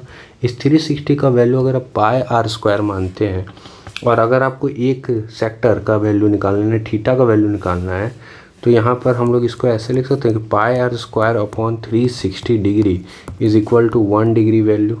आप कह सकते हैं इसे, मैं आपको खाली समझाने के लिए बता रहा हूँ यहाँ पे। और यहाँ पर अगर मैं इसके जगह यहाँ थीटा भी तो लिख सकता हूँ। थीटा से अगर मैं मल्टीप्लाई कर देता हूँ यहाँ भी थीटा हो जाएगा, यहाँ भी थीटा हो जाएगा।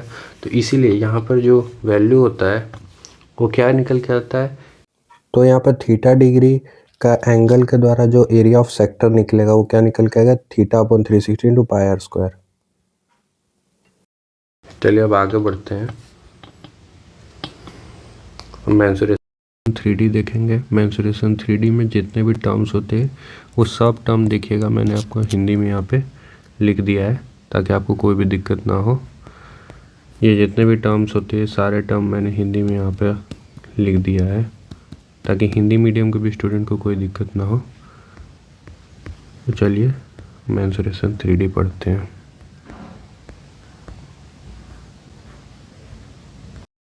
मेंसुरेशन 3D में हम लोग सबसे पहला जो फिगर देखते हैं वो क्यूबॉइड का देखते हैं। और मेंसुरेशन 3D में हम लोग लेटरल सरफेस एरिया यानी कर्व सरफेस एरिया दोनों का मतलब एक ही है, ये देखते हैं। टोटल सरफेस एरिया देखते हैं और वॉल्यूम देखते हैं। ये तीन चीज़ आपको कोई भी फिगर का पता होना चाहिए in terms of mensuration 3D में, ठीक है।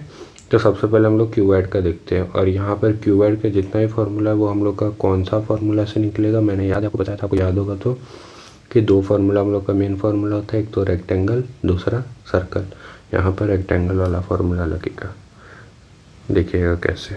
अब आपको इसे याद करने की ज़रूरत नहीं है। ये यहाँ पर जो है ये लेंथ हो जाता है, ये मान लेते हैं कि ब्रेथ हो गया, ये मान लेते हैं कि हाइट हो गया। 3D का मतलब क्या हो गया कि 3 डायमेंशन है, यानी कि इसमें 3 डायमेंशन है। ये लेंथ हो गया, ये हाइट हो गया, ये ब्रेथ हो गया, ठीक है। अब एक चीज़ मैं आपसे ये पूछना चाहता हूँ कि आप ये सब फिगर को भूल के जो मैं आपको दिखाना चाहता हूँ ये देखिए। तो एक सेकंड, ये जो है ये मान लेते हैं ऊपर कहीं, ये जो है ये क्या है, ये एक रेक्टेंगल है। आपको ये लग रहा होगा लेकिन ये 90 डिग्री पे ही है सब, ठीक है। तो ये क्या है, बेसिकली एक रेक्टेंगल है और इसके एज इट इज रेक्टेंगल नीचे यहाँ पे है। ऐसे ही ये भी एक रेक्टेंगल है और इसके एज इट इज यहाँ सामने वॉल पे ये एक रेक्टेंगल है। आप इसे रूम के वॉल से भी समझ सकते हैं। ये मान लेते हैं बगल का अगर वॉल है तो इसके जस्ट सामने ये एक वॉल है और दोनों का जो है ये दोनों भी रेक्टेंगल है। अब आपसे मैं एक चीज़ पूछता हूँ कि रेक्टेंगल का एरिया क्या होता है। अगर मैं आपसे पूछूं कि ये जो रेक्टेंगल आपका टॉप पे है, जो आप छत भी बोल सकते हैं, इसका अगर मैं एरिया आपसे पूछूं तो आप क्या बोलेगा, लेंथ इनटू ब्रेथ। यहाँ पर लेंथ इनटू ब्रेथ का वैल्यू क्या है, यहाँ पर ये L है, ये B है, तो यहाँ जो ऊपर भी होगा इसका भी यहाँ पर क्या होगा, ये L होगा और ये B ही होगा।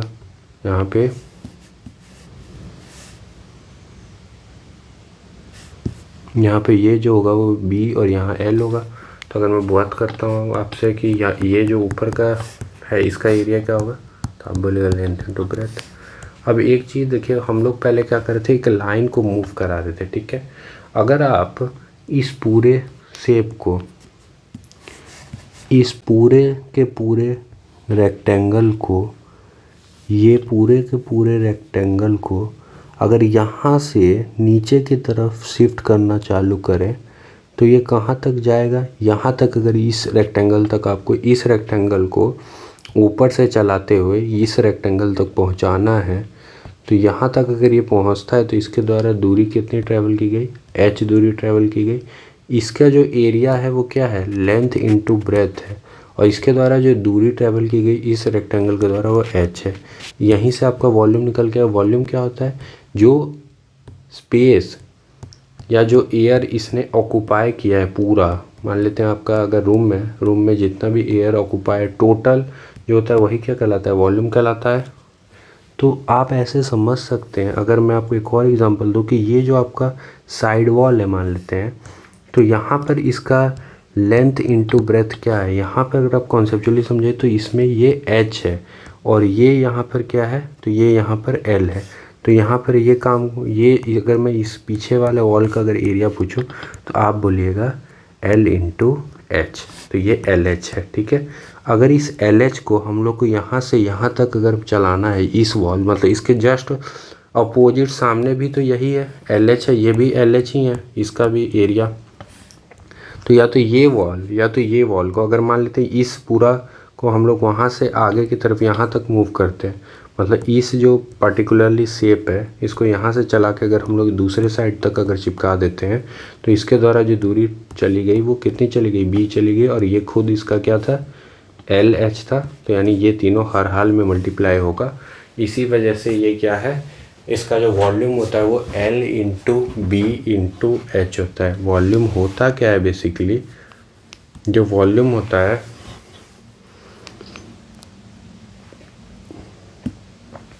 वॉल्यूम जो होता है क्यूब का हो गया, चाहे क्यूबॉइड का हो गया, चाहे कोई भी 3D शेप का हो गया, वो इसके अंदर जितना भी इसने एयर ऑक्यूपाई किया, या आप ऐसे भी बोल सकते हैं कि मान लीजिए ये शेप है, इसका टॉप मान लेते हैं आपने, ये टॉप जो है ऊपर से खाली है, यहाँ से आपने पानी भरना शुरू किया, मान लेते हैं ये टैंक है, एक टैंक है और आपने इसमें पानी भरना शुरू किया, तो इसमें कितना ऊपर तक कितना पानी ऑक्यूपाई हो जाएगा वो क्या कहलाता है, वही वॉल्यूम होता है।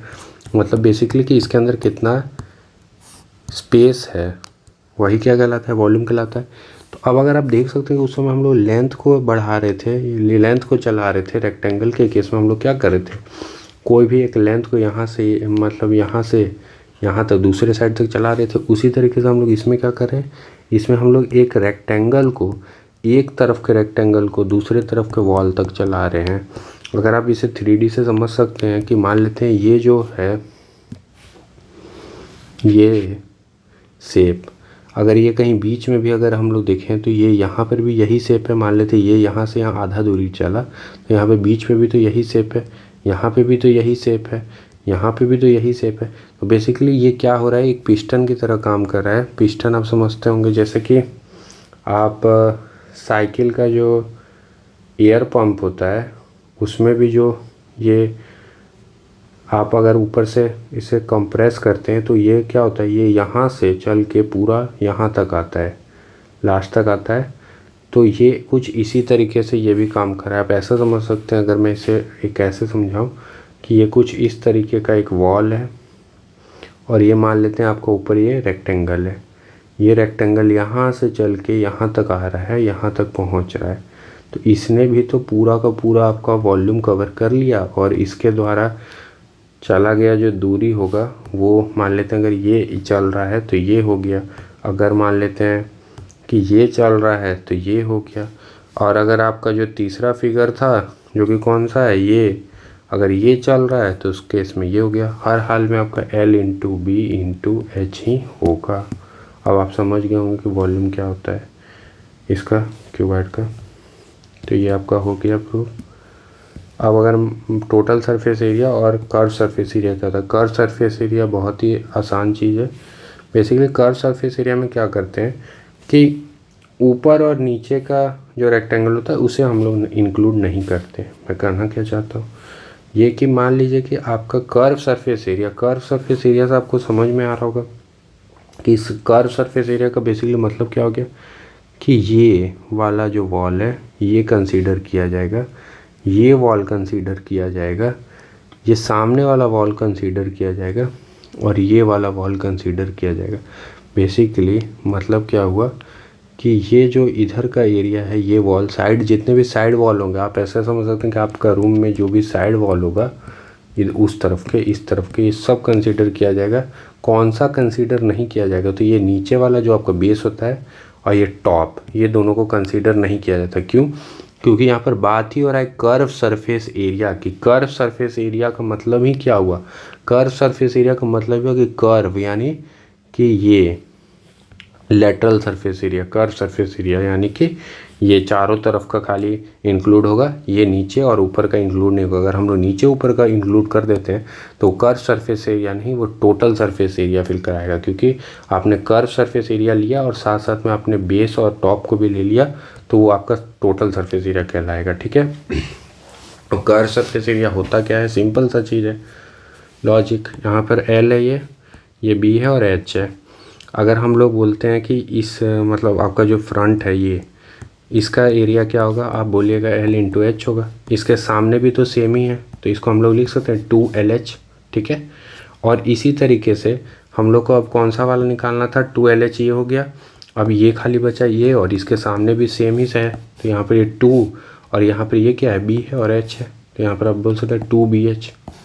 तो यहीं से आपका ये फॉर्मूला डिराइव हो गया कि 2 और इसमें H कॉमन ले लिया। क्योंकि यहाँ पर ये जो आप एक चीज़ देख सकते हैं कि इस दोनों केस में H तो आएगा ही। यहाँ पर एक केस में ये L आ जाएगा और एक केस में यहाँ पर B आ जाएगा। तो यहाँ पर एक टाइम पे ये अगर इधर का एरिया निकालते हैं, ये एरिया निकालते हैं, तो LH निकल के आएगा और ऐसा एक और पीछे वॉल है, इसलिए 2LH हो जाएगा। और अगर यही सेम चीज़ अगर हम लोग ये इस तरफ और इस तरफ के साथ करते हैं तो यहाँ पर 2BH हो जाएगा। अब ये दोनों को जब ऐड करेंगे तो इसमें H कॉमन निकल सकता है, 2 कॉमन निकल सकता है। 2 और H को अगर हम लोग कॉमन कर देते हैं तो अंदर क्या बचेगा? 2HB प्लस L बोल सकते हैं या L प्लस B भी बोल सकते हैं। तो कर्व सरफेस एरिया आपको समझ में आ गया। और इस केस में भी तो ये तो आपको अभी समझ ही में आ गया होगा। इस केस में हम लोग ऊपर वाले जो है,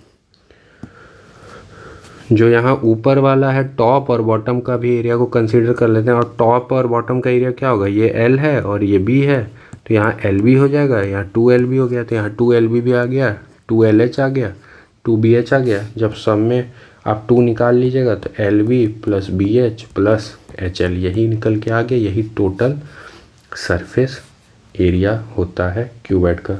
आशा करता हूँ आपको समझ में आ गया होगा। सेम केस जो हम लोग रेक्टेंगल और स्क्वायर के साथ कर रहे थे, वैसा ही सेम केस क्यूब के साथ भी। क्यूब में भी सेम टू सेम आप समझ सकते हैं। आप ऐसे भी सोच सकते हैं कि क्यूबॉइड ही है, बस इसमें कोई एक्स्ट्रा ये नहीं है।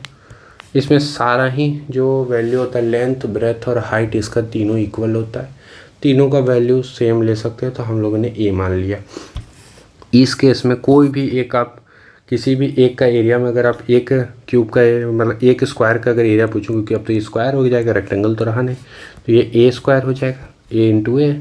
और इसको हम लोग अगर ऊपर तक चला देते हैं यहाँ तक, तो ये मान लेते हैं पूरे स्क्वायर को, अगर हम लोग ये वॉल है मान लेते हैं। ठीक है, यहाँ पर एक मान लेते हैं, आप 3D डायमेंशन से समझिए कि यहाँ पर एक स्क्वायर है, ये एक स्क्वायर है, और इसे यहाँ से यहाँ तक नीचे तक इसे चलाना है। आप इसे ऊपर से कंप्रेस करेंगे और ये पूरा एकदम चारों तरफ से पैक्ड है, तो ये ऊपर से नीचे की तरफ जब मूव ऑन कर रहा है तो इसने पूरा डिस्टेंस क्या किया? कवर किया।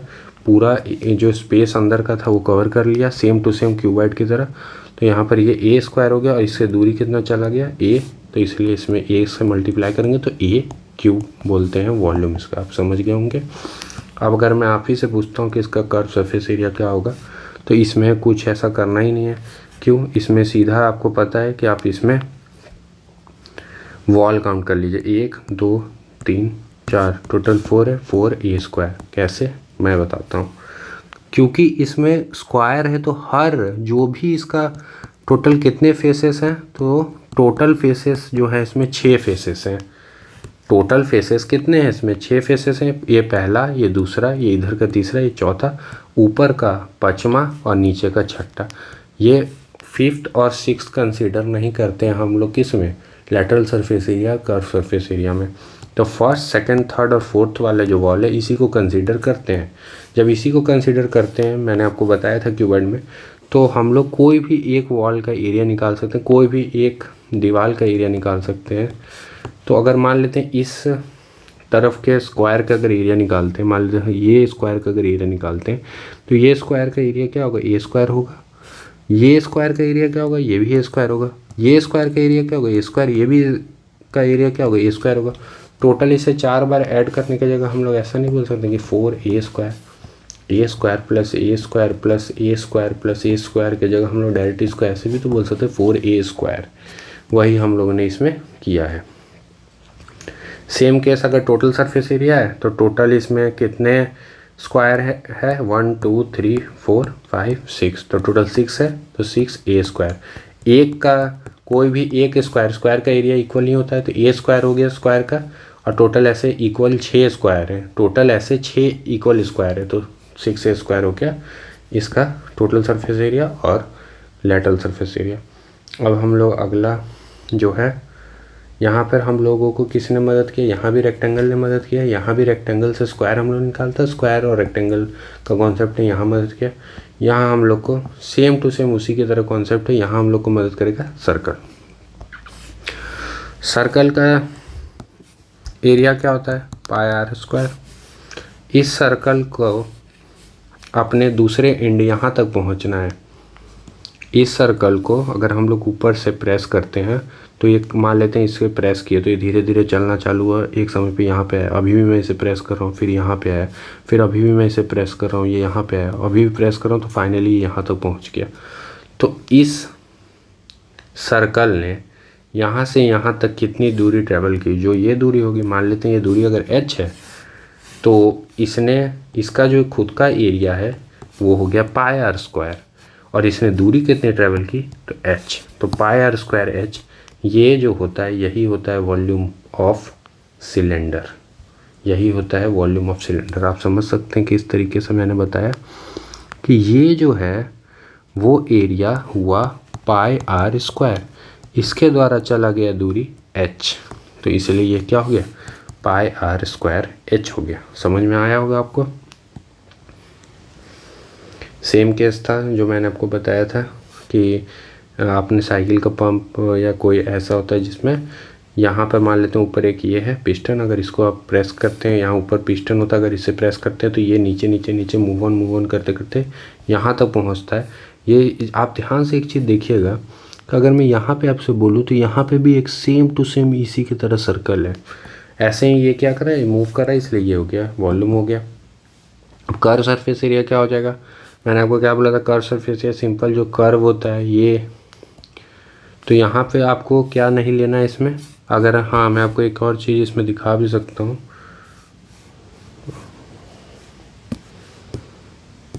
कि आप ये देख सकते हैं, एक फिगर में आपको 3D का मैं भी दिखा देता हूँ मूव करके।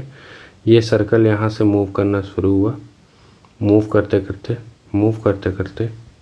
करते यहाँ तक पहुँच गया, और यही जो होता है वो वॉल्यूम होता है किसका, सिलेंडर का, क्योंकि इस सर्कल ने यहाँ से यहाँ तक की जो दूरी ट्रेवल की वही क्या कहलाता है, वॉल्यूम कहलाता है इसका। ठीक है।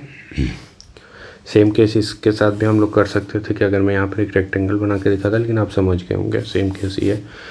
अगर मैं यहाँ पर बात करता हूँ कर्व सरफेस एरिया की, तो कर्व सरफेस एरिया निकालना भी बहुत ईजी है इसमें।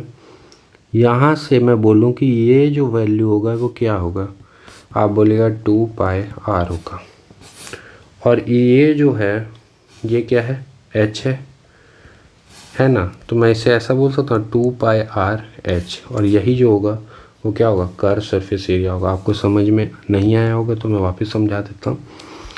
बेसिकली हम लोगों ने किया गया कि ये जो मान लेते हैं एक सिलेंडर है, ठीक है, सिलेंडर के इस पॉइंट को हम लोग ने, मान लीजिए आपने इसे कट कर दिया, कट करने के बाद आपने इसे जब ओपन किया तो ये कुछ इस तरीके से ओपन हो गया। ठीक है, अगर ये ओपन हो गया तो प्रॉपरली एक रेक्टेंगल की तरह बन गया। आप ध्यान से समझिएगा, जैसे हम लोग एक लाइन को जब ऐसे मोड़ दे रहे थे तो ये एक सर्कल का फॉर्म, एक लाइन को जब हम लोग ये लाइन को अगर दोनों का सिरा मिला दे रहे थे तो यही से एक सर्कल बन रहा था।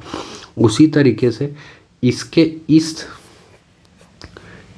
इस लाइन और इस लाइन को हम लोग अगर फोल्ड कर दे रहे हैं तो यही क्या बन रहा है, एक सिलेंडर बन रहा है। तो इसी तरीके से मैं अगर आपसे एक चीज़ पूछता हूँ यहाँ पे कि यहाँ पे कोई भी एक लेंथ का वैल्यू बता दीजिए, तो ये क्या होगा, 2πr होगा कि नहीं होगा? यही तो है। अगर हम लोग इसे कट कर देते हैं और जब ये ओपन होगा तो यहाँ पे ये जो वैल्यू होगा यही तो नीचे का वैल्यू होगा, और ये जो वैल्यू होगा ये ऊपर का वैल्यू होगा। दोनों वैल्यू सेम है, 2πr। और ये दूरी कितना है, ये दूरी है h। तो एरिया ऑफ रेक्टेंगल का फॉर्मूला क्या होता है, 2πr/h। यहाँ से निकल के आ गया आपका कर्व सरफेस एरिया। क्योंकि हम लोग को इसमें क्या करना था, हम लोग को इसमें एक उसका चारों तरफ का ही तो वैल्यू बताना था, चारों तरफ का ये वैल्यू बताना था। कर्व सरफेस एरिया यहाँ पर आपको निकल के आ गया। कर्व सरफेस एरिया आप समझ गए होंगे कि सिलेंडर का चारों तरफ का जो वॉल होता है उसका एरिया, तो उसका एरिया वही सिंपल सा हो गया 2πr/h। आप यहाँ से भी निकाल सकते हैं डायरेक्ट, यहाँ से सीधा निकला 2πr, दूरी कितना चलना था h, तो 2πr/h हो गया। अब बात करते हैं टोटल सरफेस एरिया किसकी, तो यहाँ पर एक नीचे और ये ऊपर का सर्कल छोटा था, बाकी तो हम लोगों ने ये बीच के जितने भी था सब काउंट कर लिया था। तो ये दोनों को अगर ऐड करेंगे तो इसको 2πr² बोल सकता हूँ। एक का πr², दो का 2πr² प्लस 2πr/h, ये जो हो गया ये बीच के जो भी था इसका। जब दोनों को ऐड ऑन करेंगे तो यहाँ 2πr कॉमन निकल जाएगा, यहाँ r बच जाएगा, यहाँ h बच जाएगा। यही फार्मूला होगा, यहाँ पर यही फार्मूला होगा 2πr और h प्लस r, वही फार्मूला है। ये हो गया आपका सिलेंडर। कोन इसी से निकल जाता है, बहुत ही ईजी है कोन भी। कोन में एज इट इज़ बहुत कुछ खास नहीं है, सेम टू सेम ही है। हाँ, एक दो चीज़ इसमें एक्स्ट्रा आपको बताना है मुझे। एक चीज़ आप देख सकते हैं कि कोन का यहाँ पर सबसे पहले हम लोग जो है कर्व सरफेस एरिया निकालते हैं, जो कि थोड़ा टिपिकल हो सकता है, लेकिन अगर आप समझे तो आपको एक चीज़ समझ में आ सकता है। यहाँ पे ये जो है इसका वैल्यू कितना होगा, आप बोलेगा 2πr, ठीक है। इस पॉइंट पे अगर पूछो तो 0। धीरे धीरे क्या हो रहा है, ये सर्कल छोटा होते जा रहा है। आप देखिएगा तो ये सर्कल धीरे धीरे छोटा होते जा रहा है, यहाँ पर और छोटा, यहाँ पर और छोटा, यहाँ पर और छोटा, एक समय पे ये 0 भी हो जाएगा।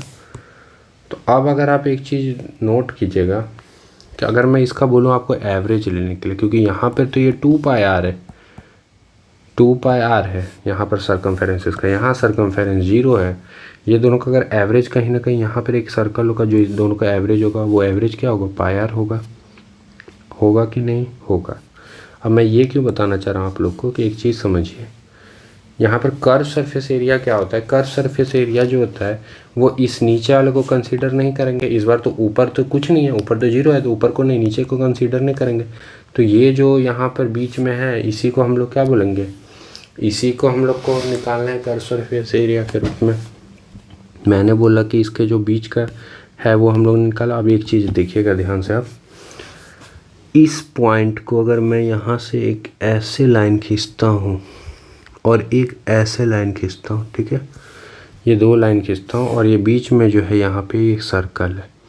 अब ध्यान से सोचिएगा एक चीज़, ये लाइन जो है बेसिकली ये जो लाइन है वही लाइन को मैंने क्या किया, इधर तरफ शिफ्ट किया। मतलब इसे मैंने क्या किया, मूव करके इस लाइन को मैंने बेसिकली इस तरफ मूव किया। तो ये नीचे वाला लाइन इस तरफ मूव होगा, तो ये बेसिकली ये जो लाइन है और ये लाइन दोनों इक्वल लाइन है। मतलब कि यही लाइन को, ये जो लाइन था यहाँ पे, इसी लाइन को मैंने मूव करके ऐसे कर दिया। आपको खाली समझने के लिए मैं समझा रहा हूँ। तो यहाँ से हम लोग को फ़ायदा क्या हुआ, यहाँ से फ़ायदा ये हुआ कि हम लोग को यहाँ पर एक सिलेंडर बन गया। उस सिलेंडर का अब आपको पता है कि सिलेंडर का कर्व सरफेस एरिया क्या होता है, आप बोलिएगा 2πr/h होता है। लेकिन आप याद अगर करते होंगे तो अब आपको पता होगा 2πr/h। लेकिन अगर आप यहाँ पर देखें तो यहाँ पर ये जो इसका जो एरिया है वो 2πr सही है, लेकिन यहाँ पर जो r होगा वो डिफरेंट होगा। यहाँ पे जो r है वो कौन सा r है, ये वाला r है। ये r क्या था, हाफ r था इस r का। तो इस r का हाफ r, तो ऐसे भी नहीं समझ सकते, तो आप ऐसे समझ जाइए सिंपली कि मैंने आपको क्या बोला था कि इसका हम लोग को हाफ लेना है। यहाँ पर ये 2πr था, यहाँ पर ये पाई आर ही होगा, तो यहाँ पर ये पाई आर हो गया ये, और पाई आर ये हो गया। ऐसे टोटल कितनी दूरी चलनी है, एल दूरी चलनी है, तो इसलिए 2 पाई आर एल हो गया। सॉरी 2 नहीं होगा यहाँ पर, तो ये 2 पाई आर ये था, ये तो पाई आर हो गया, दूरी चलनी है एल, तो पाई आर एल यही निकल के आता है आपका कर्व सरफेस एरिया। ये याद करने के लिए खाली मैं ऐसे डिराइव कर दिया ताकि आपको ऐसे याद रहे ये चीज़, ठीक है। ये कोई इसका प्रूफ नहीं है, बस आपको मैंने याद करने के लिए ये चीज़ समझाया ताकि हमेशा आपको याद रहे ये चीज़ें। यहाँ पर सिंपल हो गया, पाई आर एल कैसे हो गया, ये पूरा 2 पाई आर था, इसका यहाँ तक अगर हम लोग गए तो ये एक चीज़ आपको ये भी पता होगा कि इसमें पाई कांस्टेंट होता है, 2 भी कांस्टेंट होता है।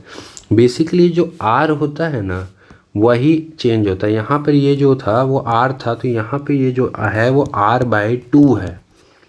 मतलब r/2 का मतलब ये हो गया कि अगर मान लेते हैं ये कैपिटल आर हम लोग लेते हैं तो ये इक्वल होगा इस r का हाफ के, मतलब ये जो r होगा इसका आधा r यहाँ पे है, यहाँ r/2 है इसलिए सर्कमफेरेंस पाई आर हो गया, और इससे दूरी चलनी थी l। l बेसिकली क्या होता है, l जो होता है वो सेलेंट हाइट होता है। सेलेंट हाइट क्यों होता है, सेलेंट हाइट इसलिए होता है क्योंकि वो ऐसे टिल्ट होता है, इसलिए उसे सेलेंट हाइट कर देते हैं, ठीक है। तो यहाँ से आपको एक फार्मूला तो पाई आर एल निकल के आ गया। टोटल सरफेस एरिया क्या होगा, कर्व सरफेस एरिया प्लस जो बचाता था वो बचने में इसमें सिर्फ ये नीचे वाला बचा हुआ है, नीचे वाला क्या होगा पाई आर स्क्वायर होगा, ऊपर वाला पाई आर एल होगा। पाई आर अगर कॉमन लेंगे तो आर प्लस एल निकल के आ जाएगा, यही हो गया total surface area. Pi r l हो गया, pi r l pi are square ये हो गया। हाँ एक चीज़ ये हो गया, अगर हम लोग, मैं आपको ऐसे ही याद करने के लिए बता देता हूँ कि अगर हम लोग सिलेंडर होता है ना, एक सिलेंडर में अगर हम लोग कोन का जो होता है 1/3 वॉल्यूम होता है इसमें पाई आर स्क्वायर एच। तो यहाँ से आप डायरेक्ट याद कर सकते हैं कि अगर सिलेंडर का वॉल्यूम होता है पाई आर स्क्वायर एच तो कोन का वॉल्यूम जो होता है 1/3 पाई आर स्क्वायर एच। इसे भी मैं प्रूव कर सकता हूँ, लेकिन इसे प्रूव करने का कोई मतलब बनता नहीं है, इसे आप सिलेंडर से रिलेट करके ही याद कर लीजिएगा लॉजिकली, तो ज़्यादा बेहतर होगा। आप ऐसे भी याद कर सकते हैं कि अगर हम लोग एक कोन लेते हैं और कोन में पूरा पानी भर के अगर इसमें डालते हैं सिलेंडर में तो ये 1/3 फिल होता है, फिर 1/3 फिल होता है, यानी हम लोग को टोटल एक कोन का होता है। यानी सिंपल सा आप ऐसे समझ सकते हैं कि एक सिलेंडर 3 कोन अपने अंदर 3 कोन का वॉल्यूम रखता है। यानी सिंपल सा कर सकते हैं कि कोन का जो वॉल्यूम होगा वो सिलेंडर का वॉल्यूम का 1/3 होगा, ठीक है। तो यहाँ से आपको ये भी याद हो जाएगा। उसी तरीके से स्पीयर का भी जो फॉर्मूला होता है वो हम लोग डिराइव कर सकते हैं, लेकिन आप ये वाला सिर्फ याद रखिए कि इसमें जो कर्व सरफेस एरिया होता है इसका 4 पाई आर स्क्वायर होता है। जैसे हम लोगों ने सर्कल पढ़ा था, उसके बाद हम लोगों ने जैसे सिलेंडर पढ़ा था, उसी तरीके से स्पीयर क्या होता है, स्पीयर एक बॉल होता है। तो इसमें क्या होता है बेसिकली कर्व सरफेस एरिया और टोटल सरफेस एरिया तो इक्वल होगा, ये तो लॉजिकल चीज़ है क्योंकि इसमें कोई बेस तो है नहीं, ये तो सिंपली ये चारों तरफ से कर्व ही है। तो यहाँ पर कर्व सरफेस एरिया और टोटल सरफेस एरिया दोनों ही इक्वल होता है, जो कि 4 पाई आर स्क्वायर होता है। इसको याद करने का मैंने आपको ये समझाने के लिए एक चीज़ बताया कि आप ऐसे याद कर सकते हैं कि टोटल आप ऐसे सोच सकते हैं कि अगर आप एक जैसे डायरेक्शन कैसे होता है, डायरेक्शन कितना होता है, मान लेते हैं एक नॉर्थ होता है, एक साउथ होता है, ईस्ट होता है, वेस्ट होता है, तो ऐसे आप 4 डायरेक्शन होता है, तो ऐसे आप इसे याद कर सकते हैं कि स्पीयर के अंदर जैसे ये 4 डायरेक्शन आ रहा है उसी से आप रिलेट कर सकते हैं। टोटल 4 पाई आर स्क्वायर हो जाएगा, वहाँ से 4 आ गया, 4 पाई आर स्क्वायर ये हो गया, 4 पाई आर स्क्वायर ये हो गया। यहाँ से भी आप इसे याद कर सकते हैं 4/3 पाई आर क्यूब ये हो गया। तो आप स्पीयर की चीज़ें याद कर लीजिएगा तो ज़्यादा अच्छा होगा। अगर आप कमेंट करते हैं तो मैं इसे आपको एक्सप्लेन कर दूँगा। हेमिस्फीयर इसका जस्ट हाफ होगा, तो यहाँ पर 2 पाई आर स्क्वायर हो गया, यहाँ पे वॉल्यूम 2/3 पाई आर क्यूब हो गया, यहाँ पे मिस्टेक है, लेकिन यहाँ पर ये नहीं हाफ हुआ, क्यों? कारण वही टोटल सरफेस एरिया है। इस केस में क्या हुआ कि ये जो कर्व सरफेस एरिया आपका था, कर्व सरफेस एरिया तो बाकायदा 2 पाई आर स्क्वायर ही हुआ, लेकिन टोटल सरफेस एरिया क्योंकि आपने इस बॉल को हाफ कट कर दिया तो यहाँ पे ये ऊपर का जो ये एरिया है इसे भी अब आपको काउंट करना पड़ेगा, और ये एरिया क्या होगा, वही सेम पाई आर स्क्वायर हो गया क्योंकि ये भी सर्कल, ये एरिया एक एक्स्ट्रा एरिया आ गया इसमें। तो ये पाई आर स्क्वायर भी इसमें ऐड हो जाएगा ये कर्व सरफेस एरिया में, तो ये निकल के आ गया 3 पाई आर स्क्वायर। ठीक है, होलो सिलेंडर पढ़ेंगे। होलो सिलेंडर बेसिकली सिलेंडर ही होता है, बस क्या होता है कि अंदर से वो खोखला होता है। ठीक है, इसलिए उसे होलो सिलेंडर कहते हैं। यहाँ पर अगर सबसे पहले इसका वॉल्यूम का बात किया जाए तो जो सिलेंडर का वॉल्यूम क्या होता है, तो सिलेंडर का वॉल्यूम होता है पाई आर स्क्वायर एच। तो यहाँ पर जो मैंने पाई आर स्क्वायर एच लिया, ये वॉल्यूम किस सिलेंडर का है, तो ये पूरा बाहरी जो बड़ी वाली जो सिलेंडर है इसकी वॉल्यूम क्या होगी, पाई आर स्क्वायर एच होगी। अगर मैं बोलता हूँ कि अंदर वाले जो सिलेंडर होगा, जो इसके अंदर भी तो ये खोखला वाला जो सिलेंडर है उसका भी तो कुछ वॉल्यूम होगा, हाँ, तो इसका वॉल्यूम क्या होगा, आप बोलिएगा पाई आर स्क्वायर एच ही होगा। लेकिन इस बार जो आर लिया गया है वो छोटा आर लिया गया है, इसलिए इस बार पाई आर स्क्वायर एच ये हो जाएगा। ठीक है, लेकिन जब अगर पूछते हैं कि होलो सिलेंडर का आखिरकार वॉल्यूम होता क्या है, तो होलो सिलेंडर का वॉल्यूम अगर आप ये ऊपर से देख सकते हैं तो इसमें आप एक चीज़ देखिएगा कि यहाँ अंदर से तो ये इतना खोखला ही है, ये जो पार्ट है इसका ये तो खोखला ही है। बेसिकली जो इसका वॉल्यूम होगा वो क्या होगा, ये यहाँ से यहाँ तक जो है ये में से अगर हम लोग ये अंदर वाले जो सिलेंडर का वॉल्यूम है अगर इसे हम लोग माइनस करेंगे तभी ना हम लोग का जो बाकी वॉल्यूम है वो निकल के आएगा। कौन सा वॉल्यूम निकल के आएगा, ये वाला वॉल्यूम जो बची हुई है चारों तरफ से ये निकल के आएगा। तो इसलिए हम लोग इसमें से अगर इसे माइनस करते हैं तो हम लोग का वॉल्यूम ऑफ होलो सिलेंडर निकल के आ जाता है। अगर आपको ऐसे भी समझ में नहीं आया तो आप ऊपर से आसानी से समझ सकते हैं। मैंने आपको क्या बताया था कि वॉल्यूम निकालने का तरीका क्या होता है कि हम लोग ये सर्कल का एरिया निकालते हैं, सर्कल के एरिया में से हम लोग सर्कल के एरिया को यहाँ से यहाँ तक चला रहे थे, तो इस बार भी वही सेम चीज़ करेंगे। यहाँ पे अगर मैं आपसे पूछता हूँ कि ये सर्कल का एरिया कितना है, आप बोलिएगा इसका एरिया जो होगा पाई आर स्क्वायर होगा। लेकिन आप देख सकते हैं कि ये इतना जो सर्कल का पार्ट होगा ये खोखला है, ये वाली जो पार्ट है ये क्या होगी, इसमें खोखला होगी। तो बेसिकली बचा कितना पार्ट, तो बचा सिर्फ ये पार्ट, यही पार्ट बचा ऊपर से। तो अब ये इतने पार्ट ही बचे, तो इस पार्ट का वॉल्यूम मैं पूछता हूँ कि एरिया क्या होगा, तो इस पार्ट का एरिया सिंपली ये बड़ा वाला जो सर्कल होगा अगर उसमें से ये अंदर वाला जो छोटा वाला सर्कल अगर हम लोग घटा देते हैं, यानी कि पाई आर स्क्वायर अगर इसमें से घटा देते हैं तो हम लोग का क्या निकल के आ जाएगा, ये वाली जो एरिया है वो निकल के आ जाएगी। और यही हम लोग को चाहिए। तो यहाँ सिंपल सा हम लोग कर सकते हैं कि पाई अगर कॉमन ले लेता हूँ तो बड़ा आर स्क्वायर माइनस छोटा आर स्क्वायर यही निकल के आ जाएगा। और इस शेप मतलब अब इस शेप को जैसे हम लोग उस समय सर्कल को चला रहे थे उसी तरीके से अगर ये जो शेप है इसको यहाँ से यहाँ तक कितनी दूरी चलनी है, तो h दूरी चलनी है, इसलिए इसमें h से मल्टीप्लाई हो जाएगा। और यही जो होता है आपका वॉल्यूम ऑफ सिलेंडर होता है। या तो आप ऐसे समझ लीजिए या तो पहले वाले से आप समझ लीजिए कि टोटल इसमें जो हम लोग को मान लेते हैं अगर हम लोग इससे बनाते हैं तो हम लोग को कितना मटेरियल लगता है इसे बनाने में, तो ये लगता अंदर तो इसमें कुछ नहीं, अंदर तो ये अंदर से खोखला है। तो यहाँ पर ये वाली जो वॉल्यूम होती है अंदर वाली सिलेंडर की वो बाहर वाली सिलेंडर के वॉल्यूम में से अंदर वाली सिलेंडर की वॉल्यूम को माइनस कर देते थे तो निकल के आ जाता है। चाहे आप डायरेक्ट भी इस तरीके से सोच सकते हैं। ये यहाँ कैसे आया, तो अगर आपको पता होगा कि ए स्क्वायर माइनस बी स्क्वायर बराबर ए प्लस बी इंटू ए माइनस बी होता है, यही तरीके से यहाँ पे इसे बेसिकली इसे तोड़ के यहाँ पे लिख दिया गया है इस फॉर्म में। ठीक है, तो आप वॉल्यूम ऑफ सिलेंडर समझ गए होंगे कैसे निकला। अब आपको सिंपल सा बात है कि मैं पूछता हूँ कि curve surface area of cylinder क्या होता है, तो आप बोलिएगा सिंपल कि क्या होता है वो यहाँ पर 2 पाई आर एच होता है, यही होता है। लेकिन अगर आप ध्यान से यहाँ पे देखते हैं कर्व सरफेस एरिया में तो इस बार इसमें बाहर वाली कर्व सरफेस एरिया तो ऐड होगी, साथ साथ में अंदर वाली कर्व सरफेस एरिया भी ऐड होगी। ऐसा क्यों होगा, अगर मैं आपसे पूछता हूँ कि आप यहाँ बाहर हैं और बाहर से अगर इस सिलेंडर को देख रहे हैं तो आप देखिएगा कि ये बाहर वाला आपको पूरा कर्व सरफेस एरिया दिखेगा। तो आप पूरा बाहर वाली कर्व सरफेस एरिया देख सकते हैं, तो ये बाहर वाला कर्व सरफेस एरिया हो जाएगा। और साथ ही साथ अगर आप अंदर खड़े हो जाते हैं मान लेते हैं तो अंदर से आप देखिएगा कि अंदर वाले भी कर्व सरफेस एरिया आप देख सकते हैं। तो यहाँ पे बेसिकली होता क्या है कि जब कर्व सरफेस एरिया की बात आती है तो कर्व सरफेस एरिया में हम लोग क्या करते थे, ये नीचे वाला बेस और टॉप नहीं लेते थे। तो बेस और टॉप नहीं लेते हैं, उसके अलावा जो भी बचेगा वो ले सकते हैं। तो उसके अलावा बचेगा क्या, उसके अलावा ये वाला जो बाहर से आप देखिएगा यही बचेगा। तो बाहर वाली अगर कर्व सरफेस एरिया पूछूं तो क्या होगा, तो सिंपल सा 2 पाई आर एच, यहाँ पर बाहर वाले के रेडियस आर है बड़े कैपिटल और अंदर वाले के स्मॉल आर है। अगर वही मैं बोलता हूँ कि ये खाली इतना ही कर्व सरफेस एरिया थोड़ी ना होगा, अगर इतना होता तो ये सिंपली सिलेंडर होता प्रॉपर, या अंदर से जो खोखला है। तो अगर आप मैं आपसे ये पूछना चाहता हूँ कि अगर आप मानते हैं कि अगर यहाँ आप खड़े होते हैं तो आपको इसके चारों तरफ भी तो वॉल दिखेगा, ऐसे ऐसे चारों तरफ। तो वो जो चारों तरफ दिखेगा उसका भी तो एरिया इसमें ऐड करना पड़ेगा, और वो क्या होगा 2πr(h) होगा। जब ये दोनों को ऐड करेंगे तो इसमें से ये तीन चीज़ जो है, ये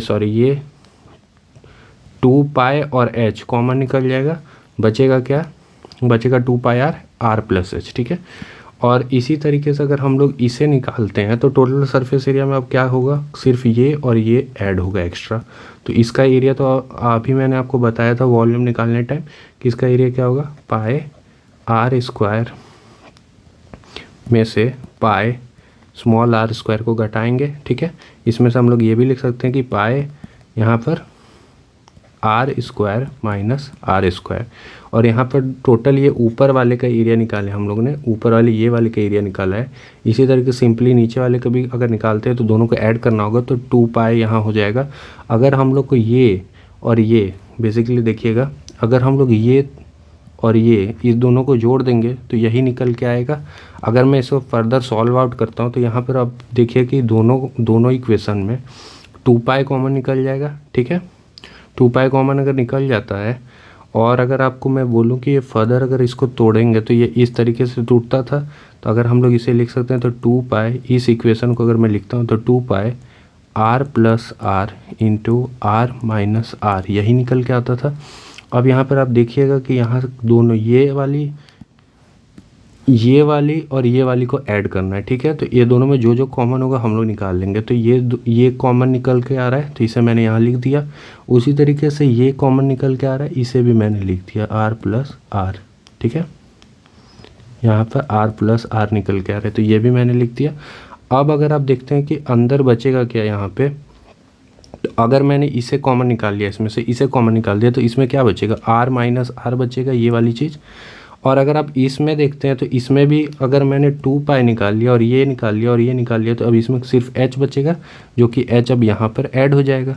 तो यहीं से ये फार्मूला निकल के आया, जो कि आप देख सकते हैं यही जो चीज़ है वो यहाँ पे लिखी हुई है। तो इस तरीके से हम लोग का होलो सिलेंडर का हम लोगों ने तीनों चीज़ निकाल दिया, total surface area, curve surface area या लेटरल सरफेस एरिया और वॉल्यूम। आशा करता हूँ कि आपको ये समझ में आया होगा कि किस तरीके से हम लोगों ने इसे निकाला। कुछ नहीं है, सिंपली ये सिलेंडर के जैसा ही निकल जाता है, बस सिंपल सा ही इसमें चीज़ें करनी रहती है। मेनली होलो सिलेंडर जो बेस होता है उसी का सबसे मेन इसमें रोल होता है। इसमें आप lateral surface area, total surface area समझ गए होंगे और वॉल्यूम भी समझ गए होंगे। तो ये तीनों ही चीज़ें आप आसानी से निकाल सकते हैं, volume, lateral surface area, total surface area, तीनों निकाल सकते हैं। फ्रस्टम को भी हम लोग प्रूव कर सकते हैं कैसे। इस फ्रस्टम को अगर आगे बढ़ाएंगे तो ये कोन बन जाएगा। कोन का वॉल्यूम अगर हम लोग निकाल दें तो ये बड़ा कोन और ये छोटा कोन का अगर वॉल्यूम इसमें से माइनस कर दें तो इसका वॉल्यूम निकल के आ जाएगा। लेकिन ये अगर आप याद कर लीजिएगा तो ही बेहतर होगा। अगर आप बोलते हैं तो मैं इसका भी प्रूफ आपको इस वीडियो मतलब अगले वीडियो में दे दूंगा। अगर आप बताइए, जैसा होगा आप बताइएगा। अगर आपको दिक्कत होता है इसे याद करने में तो मैं इसका भी प्रूफ दे दूंगा, लेकिन आप इसे लॉजिकली याद कर ले तो ज़्यादा अच्छा है। कि ये कौन है, उसे मैं अगर यहाँ से कट करके हटा देता हूँ तो वहाँ से हम लोग का फ्रस्टम का वॉल्यूम निकल के आ जाता है। तो बेसिकली होता यही है कि जो भी चीज़ें कोन की होती है वही होता है। पाई आर एल हो गया, वही हो गया, यहाँ पर r+l हो गया। उसी तरीके से कर्व सरफेस एरिया हो गया। और बाकी यहाँ पर मैंने बताया था ऊपर का और नीचे का नहीं होता है, इसमें तो जोड़ दिया जाता है। वहाँ पर कोन में क्या होता था कि ऊपर का पॉइंट जो होता था 0 होता था। यहाँ पर ऊपर का भी एरिया मौजूद है तो उससे और नीचे का एरिया उससे दोनों को जोड़ दिया गया। वॉल्यूम वहाँ पर क्या होता था 1/3 पाई r²h होता था, h हो गया और r की जगह इस बार इसे लिखा गया। ठीक है। होलो स्फीयर का भी सेम केस है। हाँ, एक ये चीज़ इम्पॉर्टेंट है, राइट प्रिज्म और पिरामिड। ठीक है। तो राइट प्रिज्म का जहाँ तक बात आता है तो ये आप देख सकते हैं कि इसमें जो होता है बेस इस तरफ होता है, यानी ये जो है ये बेस है, इस तरफ का बेस है। अगर मैं आपसे बोलता हूँ कि ये अगर बेस है, ये जो ट्रायंगल ये बेस है, राइट प्रिज्म का। तो आपको मैं बोलूँ कि कर्व सरफेस एरिया इसका क्या होगा, तो कर्व सरफेस एरिया आप यहाँ से यहाँ तक इस ट्रायंगल को मूव कर देंगे तो वही कर्व सरफेस एरिया होगा। इस ट्रायंगल का पेरीमीटर जो होगा, इस ट्रायंगल का जो भी पेरीमीटर होगा उस पेरीमीटर को, मतलब कि इस पेरीमीटर क्या होगा ट्रायंगल का, ये होगा। इस पेरीमीटर को यहाँ तक अगर मूव कर देते हैं, मान लेते हैं एच है, तो ये क्या निकल के आएगा, यही तो आपका निकल के आएगा क्या, कर्व सरफेस एरिया। और अगर उस कर्व सरफेस एरिया में इधर का और इधर का बेस का एरिया जोड़ देंगे तो क्या निकल के आएगा, टोटल सरफेस एरिया। आप देख सकते हैं perimeter of base into height, perimeter of base into height. यहाँ पर lateral surface area that means ये plus 2 area of the end of the surface, 2 area of the end of the कौन सा, ये ट्रायंगल और ये ट्रायंगल, ठीक है। Area of the base, area of the base, ये जो ये एरिया हो गया ट्रायंगल का, इस ट्रायंगल को यहाँ से यहाँ तक, एक सेकंड आपको बता देता हूँ वॉल्यूम भी सेम केस है, सारे में सेम ही चीज़ होता है, सारे में सेम लॉजिक ही अप्लाई होता है। यहाँ पर ये जो ट्रायंगल है, इस ट्रायंगल के द्वारा जो एरिया कवर किया गया, इस ट्रायंगल को मैं यहाँ से मूव करके इसके सामने वाले जो ट्रायंगल, जो एकदम यही ट्रायंगल है यहाँ पर इसका एज इट इज, इस ट्रायंगल को यहाँ से मूव कर दिया तो कुछ समय बाद ये यहाँ पे पहुँच जाएगा। फिर आगे आगे बढ़ाते गया तो कुछ समय बाद ये यहाँ तक पहुँच जाएगा। यहाँ तक पहुँचने के लिए इसने कितनी दूरी ट्रैवल की, एच दूरी ट्रैवल की। तो एरिया ऑफ बेस, ये बेस कहला रहा था आधार, तो ये जो हो गया एरिया ऑफ दिस ट्रायंगल, यानी एरिया ऑफ बेस और इनटू व्हाट, हाइट, ये निकल के आ गया आपका वॉल्यूम। उसी तरीके से ये पिरामिड का भी केस होता है, बस पिरामिड का केस में अंतर ये होता है कि इसमें भी आप कोन की तरह आप समझ सकते हैं कि कोन की तरह ही इसमें भी केस होता है, तो वो बहुत ही ज़्यादा आपके लिए हैक्टिक हो जाएगा इससे अच्छा, क्योंकि टाइम भी ज़्यादा हो चुका है। तो ये भी आप क्या कीजिएगा, कोन से रिलेट करके आप याद कर सकते हैं, जैसे वहाँ भी 1/3 होता था, यहाँ भी 1/3 होता है। उसी तरह लेटरल सरफेस एरिया और एरिया ऑफ बेस, जैसे मैंने बताया था, ये हो गया एरिया ऑफ बेस इसका, और ये लेटरल सरफेस एरिया, ये चारों का हो गया। तो ऐसा करके आप निकाल सकते हैं। आशा करता हूँ ये हो गया इसका फिगर। यहाँ से भी आप देख सकते हैं कि इसमें जो सेलेंट हाइट होता है वो अलग अलग होता है, बेस होता है ये। अगर आप बोलिएगा तो मैं इसे प्रूफ कर दूँ क्या, नहीं टाइम ज़्यादा हो गया है, ऐसे मैं आपको जस्ट फॉर ये बता देता हूँ। ये जो हो गया ये बेस हो गया, इसका एरिया हो गया और हाइट हो गया, सेम टू सेम कोन ही का है 1/3, और वही एरिया ऑफ बेस हो गया। वहाँ पर क्या होता था, πr² h होता था। πr² बेसिकली होता क्या था वहाँ पर कोन में, अब ध्यान से देखिएगा तो बेस का ही तो एरिया होता था, ये सर्कल का ही ना एरिया होता था πr²। उसके जगह यहाँ पर बेस ये है तो इसके जगह ये एरिया ऑफ बेस हो गया, और h यहाँ पर जो हाइट हो गया। आपको समझ में आ रहा है, कौन से ही रिलेट आप कर सकते हो, 1/3 πr²। वहाँ पर बेस होता था, वहाँ पर सर्कल इसलिए πr² था। यहाँ पर बेस एक रेक्टेंगल है तो वो हो जाएगा, और ऊपर तक ये जाएगा तो h हाइट लेगा, यहाँ तो h हो गया, यही हो गया। इसी तरीके से आप लेटरल सरफेस एरिया भी इसका निकाल सकते हैं। आशा करता हूँ कि वीडियो से आपको काफ़ी हेल्प मिली होगी। अगर आपको सेशन पसंद आएगा तो सेशन को लाइक करिएगा, अपने दोस्तों तक शेयर कर दीजिएगा, और चैनल पर अगर पहली बार आए तो चैनल को सब्सक्राइब करिएगा। और इसके बाद जो हम लोग का नेक्स्ट क्लास होगा वो ट्रिगोमेट्री के हम लोग फार्मूला को इसमें डिस्कस करेंगे, जिसमें मैं आपको बताऊंगा कि किस तरीके से आप बिना ट्रिगोमेट्री के कोई भी फार्मूला, मतलब ऑलमोस्ट आपको याद करने की ज़रूरत नहीं पड़ेगी, उसका मैं कॉन्सेप्चुअली आपको याद करा दूँगा। sin 30 sin 60 का जो भी वैल्यूज़ होता है वो आपको ऑटोमेटिकली सारी चीज़ें याद हो जाएगी। Thanks for watching.